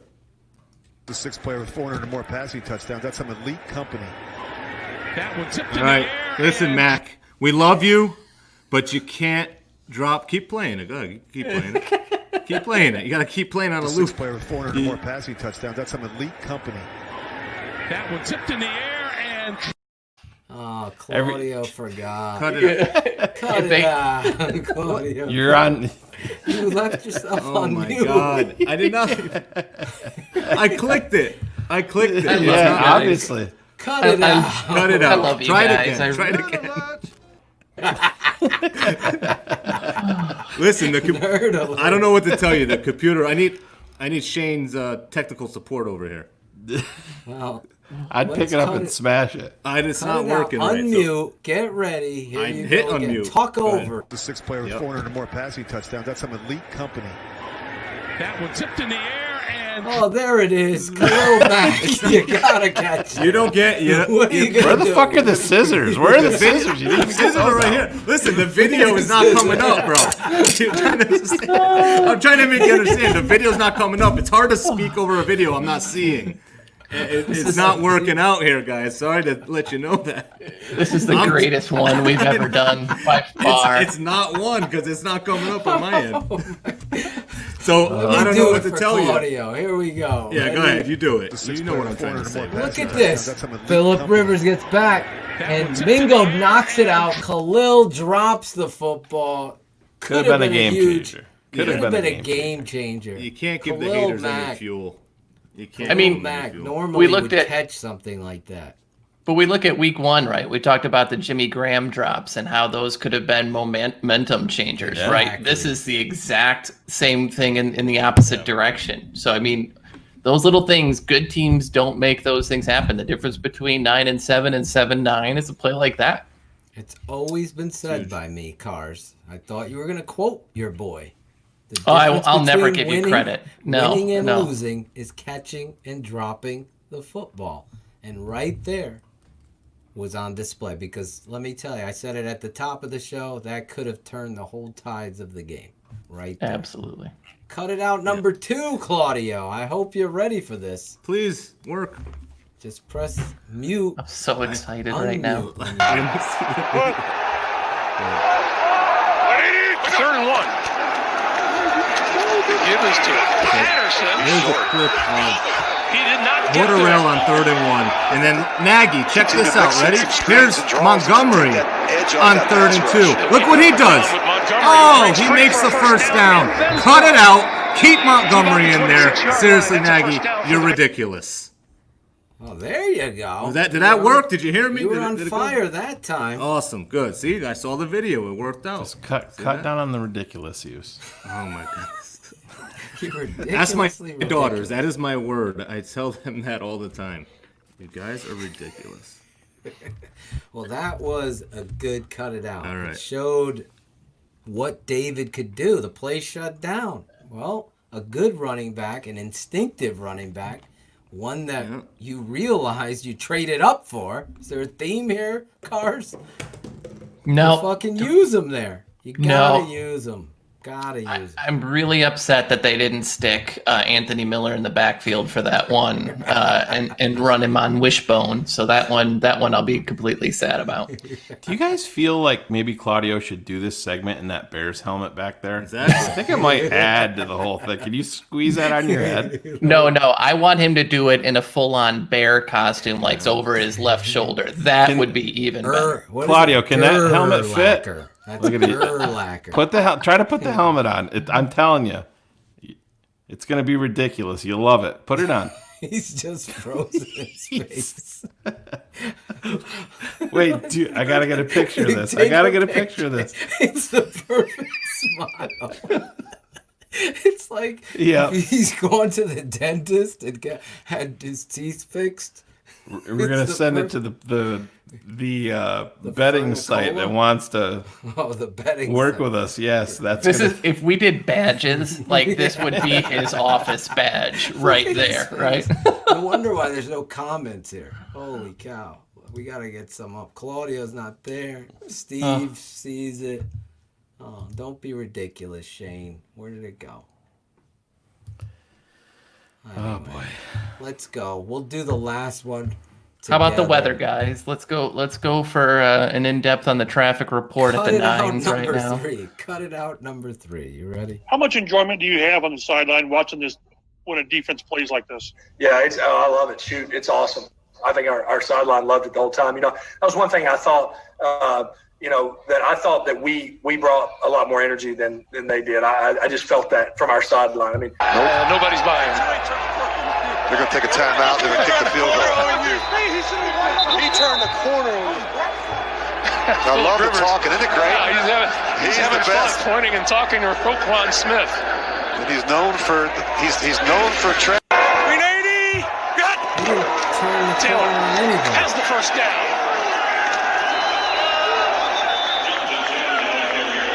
They ran the ball right over their left guard. Quentin Nelson, the all-pro left guard. Well done. Claudio was probably pointing out Akeem Hicks there, right? Laughing. Can you hear me now? My goodness. No. Holy cow. No. This is ridiculous. Right. So, yeah. Put the helmet on. Put the helmet on. Go ahead. Listen. Put the helmet on. I was pointing out that the energy that Phillip Rivers is saying that he saw his team have and we don't have shows right there at the end of the game. It's a huge play of the game. You guys have no energy. You're laughing it up, acting like, oh, yeah, haha. You should be pissed that he was just talking shit to you, and you should be bringing it, not laughing it up and chumming it up with the other players. That was my point on that one. So cut it out. You guys are great players. You're making good plays, but come on. You know, we're fans. We bleed this team. We love this team. We want to win. We're not laughing at the end of the game. Are we laughing at the end of the game? No. So that's my cut it out right there. Nerd alert! You're still not. We heard everything. Yeah, good. You're Okay, actually good. the clearest you've been all night. Yeah, that's good. It is. Good. So, I love the fact that the reality of Phillip Rivers being wrong is something at least I could take a victory of. But I can't stand that dude. But he is right. He's calling them out. And hopefully, listen, Claudio's right. They got embarrassed out there. And they have to fucking live with that. Hopefully they come out there and are ready to rock and roll come this Thursday. Now, real quick, as we move on from cut it out with the barber. I don't know what to tell you, man. We're going to have to get the Dunkin' Wi-Fi did not come through for me today. Yeah, we got to get the internet fixed. Now we go into, we don't have an intro for this, but predictions and bold predictions for the game. And Oh, we will people are gonna start, love me with just to this be one. safe, we'll go with Claudio first. Yeah, let me get before this his out of the way. internet gets Yeah. So, shit. Well, I didn't even get to think about it too much, but I mean, the bold prediction. Listen, the bold prediction is. Don't be ridiculous. Yeah, I'm not. Take your time, Claudio. The bold. We still got viewers. I'm happy we still got viewers. So the bold prediction is, you know what? My boy Mooney is going to score a touchdown and have 100 yards in this game. Okay, so what about the team? What about the score? And the score is going to be. Sadly, the Bucs will win 21-14. 21-14. Yeah. So your bold prediction again is Mooney will have a touchdown and 100. He'll be a bright spot in the game. It's his breakout performance. Breakout game on Thursday Night Football in front of the nation. The dude's got moxie. He can bring it. If you're in the chat and you want to send your prediction, we'll put it up there as well. Cherie picking the Bucs 34-14. Cars, Keys, what do you got? Bold and the prediction. So I'll start off with my prediction. I think the Bears are going to win 27-17 this week. I think if you look at Brady, he has thrown a pick six every week so far this season. They are most likely going to be down Evans. They're most likely going to be down Godwin. They're going to be down O.J. Howard. So they like to go heavy. I just don't think they've got the bodies to do it anymore. My prediction, though, my bold prediction, though, is going to be that the 3 TDs scored are all going to be by the tight ends this week. Wow. Cars is going very bold. Absolutely. So all three of them are gonna. So it's gonna be Graham, Harris. It's probably and gonna Kmet? It's gonna be some combination of Graham and Kmet will catch. One of them will catch 2, and the other one will catch a 3rd. Holy! I like it. You and Edwin are on the same page, apparently. That's because he's now my best friend forever. Hey, I sent him the invite to the Nagy coffee in the morning, so he's all in. Remember, Stallone and Apollo became friends. Well, this is happening. I mean, he just doesn't realize it yet. It's fine. Who's Apollo though? Who's Stallone? Who's Apollo and who's Stallone? That's a very good question there. I've always pictured myself more as a Clubber Lang, to be honest. I don't know. I mean, it's obviously the rippling physique that I think ties us together. So, I am gonna predict in a surprise the Bears winning here, 24-17, and I just feel like this defense is going to spark the team with a turnover, a pick six, some sort of defensive touchdown. And my bold prediction is Khalil Mack has been this close to 3-4 sack games, like 3 sack games. So I'm going to say he's going to get home 3 sacks on Thursday night. Look, Mike V agrees with me right on time. Me and you, Mike V. I say 3 sacks too. My bold prediction, Khalil Mack, 3 sacks. 24-17, the Chicago Bears. Coach Nagy gets it right. Montgomery sees 20 carries. That's 2 bold predictions you've now made. Yeah, Interesting. I'm giving another bold one. Let's hope so. Shane Marsaw. I'm going to be the Debbie Downer here. I think the Bears are going to get fucking boat raced. And I never pick that. And I hope you guys all hold me accountable, and I hope I'm 100% wrong. But I think I'm taking Tampa 36, Chicago 16. The Bears love those weird scores, as we just saw last week. I don't know, man. I don't like the coming out flat and not playing inspired football. Hopefully they can get that rectified. It's just it's a bad time to be facing Tom Brady, and I don't think they're gonna get the emotion from a full Soldier Field to get these guys hyped up. I think if the Bears are gonna have a chance, I think they have to come out early and strike fast and instill some confidence on that offensive side of the ball, and that in turn will, help ignite the defense to make some plays. But I just have that weird feeling about this game that this is going to be, on a national stage. When the Bears have to put up or shut up, they don't usually show out well in these games. So I'm actually picking my beloved Bears to get smoked on Thursday night. What was your final score? 36-16. 36-16. Wow. That's not going to be fun.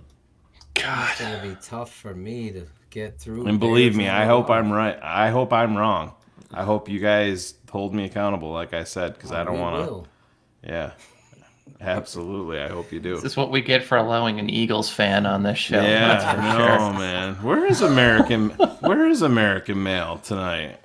Probably working. Did he get bitch slapped down in the gutter? Barber with his bad internet. Oh, that sucks. Hey, listen. If you're not following the Tape Never Lies Network on Twitter, what are you doing? Subscribe also to the YouTube and Facebook channels. Go over there and get involved. We also have a fan page, and next week we're going to bring on some of the team, the social media team, to talk about some of the exciting things we have going on at the Tape Never Lies Network. If you're a fan of the Tape Never Lies, it should be out tomorrow or Thursday morning at the very latest. We have a show. We have some family stuff come up, but it will be out prior to the game. So those of you listening on the podcast, you can find the podcast on including Amazon. Amazon has picked us up, Keeping It 100, a Bears podcast. Because there's a lot of Keeping It 100s apparently. So, Keeping It 100. Again, what a show. We've had a lot of hurdles going on, but it's that time of the show where we do some shout-outs, guys. And let's give some... I'm going to give some Phil volume of the beat about right there. How about that? Can you hear it? Good stuff. The Claudio beat. The Claudio beat, I call it. The Barber beat. Since you're our guest here each and every Wednesday night, the nerd himself, Edwin's boy, Nagy's boy, Cars, who are you shouting out? If you don't know me, this is going to be sarcastic as fuck, so forgive me. But I would like to thank all the Bears fans out there that keep being excited about losses and rooting for our coach to get fired. And a lot of these happen to be Mitch guys who think he was thrown unfairly. Thank you for making me delete Twitter off the phone because I couldn't deal anymore with your god-awful toxicity. So that's my shout-out of the week. The most sarcastic show I've seen in a long time. Claudio the Barber. See if my internet lasts long enough here. So I got a shout out again. Always, you're frozen. Every week. You're frozen. I'm kidding. Tech support. Oh shit. All right. So yeah, I gotta shout out my wife and my kids. Obviously, always every week they put up with my shit. So I gotta shout them out. So I'm going to shout out some of the fans that I saw do some pretty good messages, comments, made me laugh, great points. DJ, Kevin, Mayomorphosis Winston, that's his name. Edwin Lopez, I mean, he was not a fan of cars, but he was funny. I'm a big fan of anyone who's not a fan of me. It's fine. There's a lot of people. Way Marie 61, Mike Ross, the Italian Stallion 13, Kenneth Johnson, and I know, and Jay Cocksmith. That's his name, Jay Cocksmith. Those are my shout outs for tonight. Great job, Claudio, as per usual. Shane, the smartest man, Marsaw. I'm going to shout out everybody in this comment section, our little chat room here. I think it's we're winding down. This show is always going to be free, like we've said, but we are officially making the jump to Patreon after the Bucs game, and they're the week after the Bucs game. So I know it's not for everybody, but like I said, we understand the environment, and not everybody has discretionary income. We've tried to keep it low for everybody. I mean, people don't want to pay to see me. Well, this is a free show. Yeah, this is a free show. On this one. Is he That's froze why. again?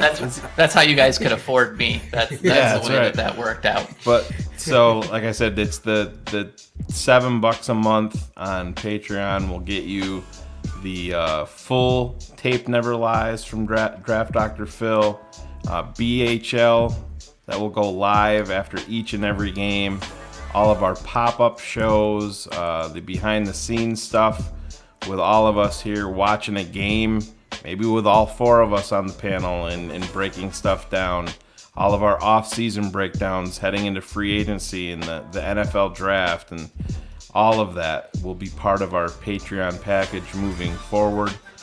We hope you guys make the move with us.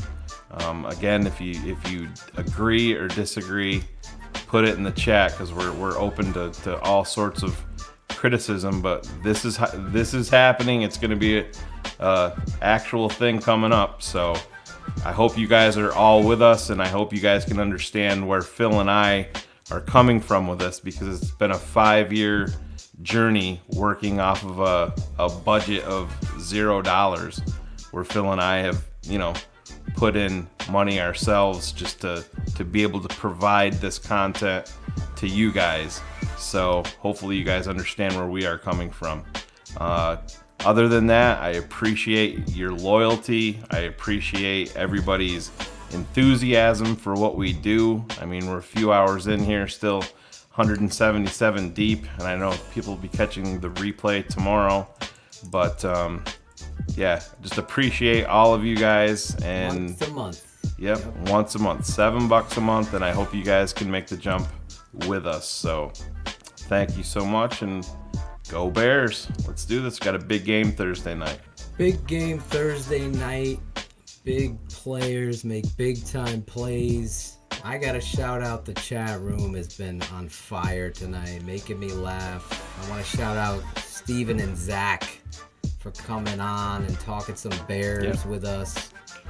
Just to double down on Shane, I'm not like a guy that begs, but I know my wife and my family and the amount of time and energy for 5 years, and there's a reason why we left the other network, and I think you could fill in the blanks of how and why we left, and hopefully y'all jump on and join us as we move forward in this. And I know that I can give you my word. If you watch the Tape Never Lies, you see the amount of time and know the amount of enjoyment you get in that. You're going to get that and much more with Bears Hour Live and everything that Shane said. So I want to shout out you guys for continuously promoting us and being and sharing. You got to do that. I want to take some time out, though, to shout out my boy Josh E. Scuba Josh on Instagram. He really stepped up to the plate for me.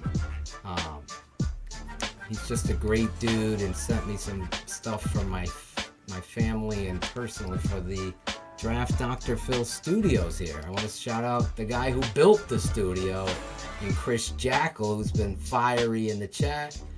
Evan Wells, Swanky was bringing it tonight. Chubbs deserves a shout out. Ralph Tribby, the Haitian domination. Cherie, Jam Dan has been fired up. Ryan Adams, Omar Barrios, I saw him tonight. I want to shout him out. The Italian Stallion, I'll say it right, Claudio. You must have been graduated from the top of your fucking class. I want to shout out some people on Facebook. Our new social media member, Jeremy Plashinsky. I think I'm saying it right. He's going to be helping us run our Facebook page. So go over to that page, check it out. Kenneth from the South Side, Kenny Johnson.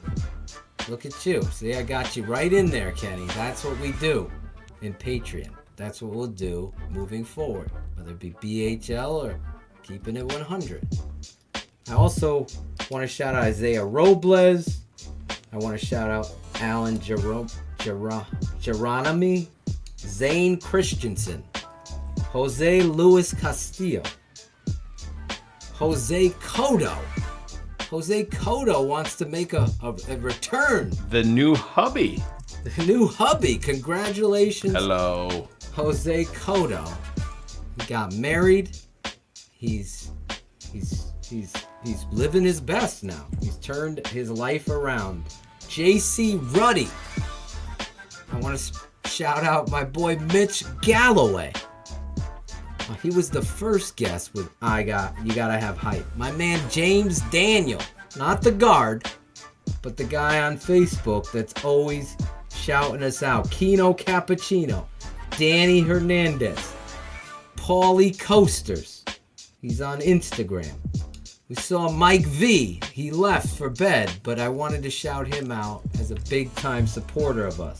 Lawrence Fleming II, the voice of the Tape Never Lies Network. You gotta love Lawrence Fleming. How about my man Dan Kelly? He's still there in the chat? Dan has been on fire. AJ Smith. Only show he spends 3 hours listening to. Look, right on cue. He's right there. For those of you listening on the pod, his picture's up. My man Brett Kimball, Mo Bierman, Tom Papalardo. Shane and Tom have had a friendly fire relationship, but they're patching it up. It's almost like Edwin and fucking Cars, the nerd. Ken Uhai, Yolinda Miller, Keith, my boy Oram. I hope I said his last name right. Keith played guard at Memphis State. Paid me such a great compliment on what I'm doing on the Tape Never Lies. Zach Bradley, Zach Sullivan. We saw him in the thing. My wife wants to know if Zach's going to make new clocks because Claudio took a picture of us with another clock. I saw that. She's like, we got to get a new clock. I go, I'll talk to him. I want to thank Chris and Heather Sandlin, Ace, Alex Acevedo, Isaiah Robles, Kevin, my boy Winston. Not Winston Churchill, but Kevin Winston, always bringing that. My man Swanky, Mark Bronham, hold on, Keith Sawa. These are people. Clarence Singleton. Where is my last? My boy from Greece, Kostos from Greece. Chris Bowditch, Sandy Tom, EJ Jones for always keeping it 100. Claudio the Barber for stepping up. Luigi Zeccarelli, Joshua Thompson, Porter D. Ellison, my boy Otis Nichols, Sinclair Foswick, Bob Bushner. Those are all Jam Dan. Jam Dan. Gotta give it. Gotta give you Jam. That's it. Those are all my shout outs tonight. I appreciate you all. You know, we see Claudio smiling. Everything's happy again in the world. Want that on a t-shirt. I'm not going to lie. I want that on a t-shirt. That's the perfect Absolutely. That will be a Patreon t-shirt. We can make that happen. That's the perfect t-shirt. Guys, Thursday night, right after the game, join us. Bears Hour Live. I love the delayed laugh. The delayed laugh is the best. Immediately after the Bears game. R.I.P. to Van Halen. I think we've covered it all. We end like this. Do you have any final thoughts, guys, before I end the show? Fuck a Wi-Fi. No other thoughts. Okay. No, that face says everything for me. It really does. Yeah. Well, everybody, I thank you for joining us tonight. We always end like this now. This has been a Shy City Sports presentation and a Tape Never Lies Network production. Keeping it 100. Thanks for tuning in to the Tape Never Lies Network.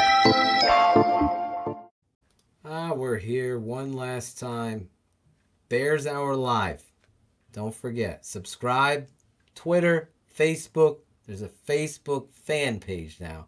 Subscribe to that, right, Shane? That's right. Go over there, talk it up, smile like Claudio. That's what we bring to the table. You thought we were going to end, but I came back and surprised you with a little bit more promo. Love you all, and good night.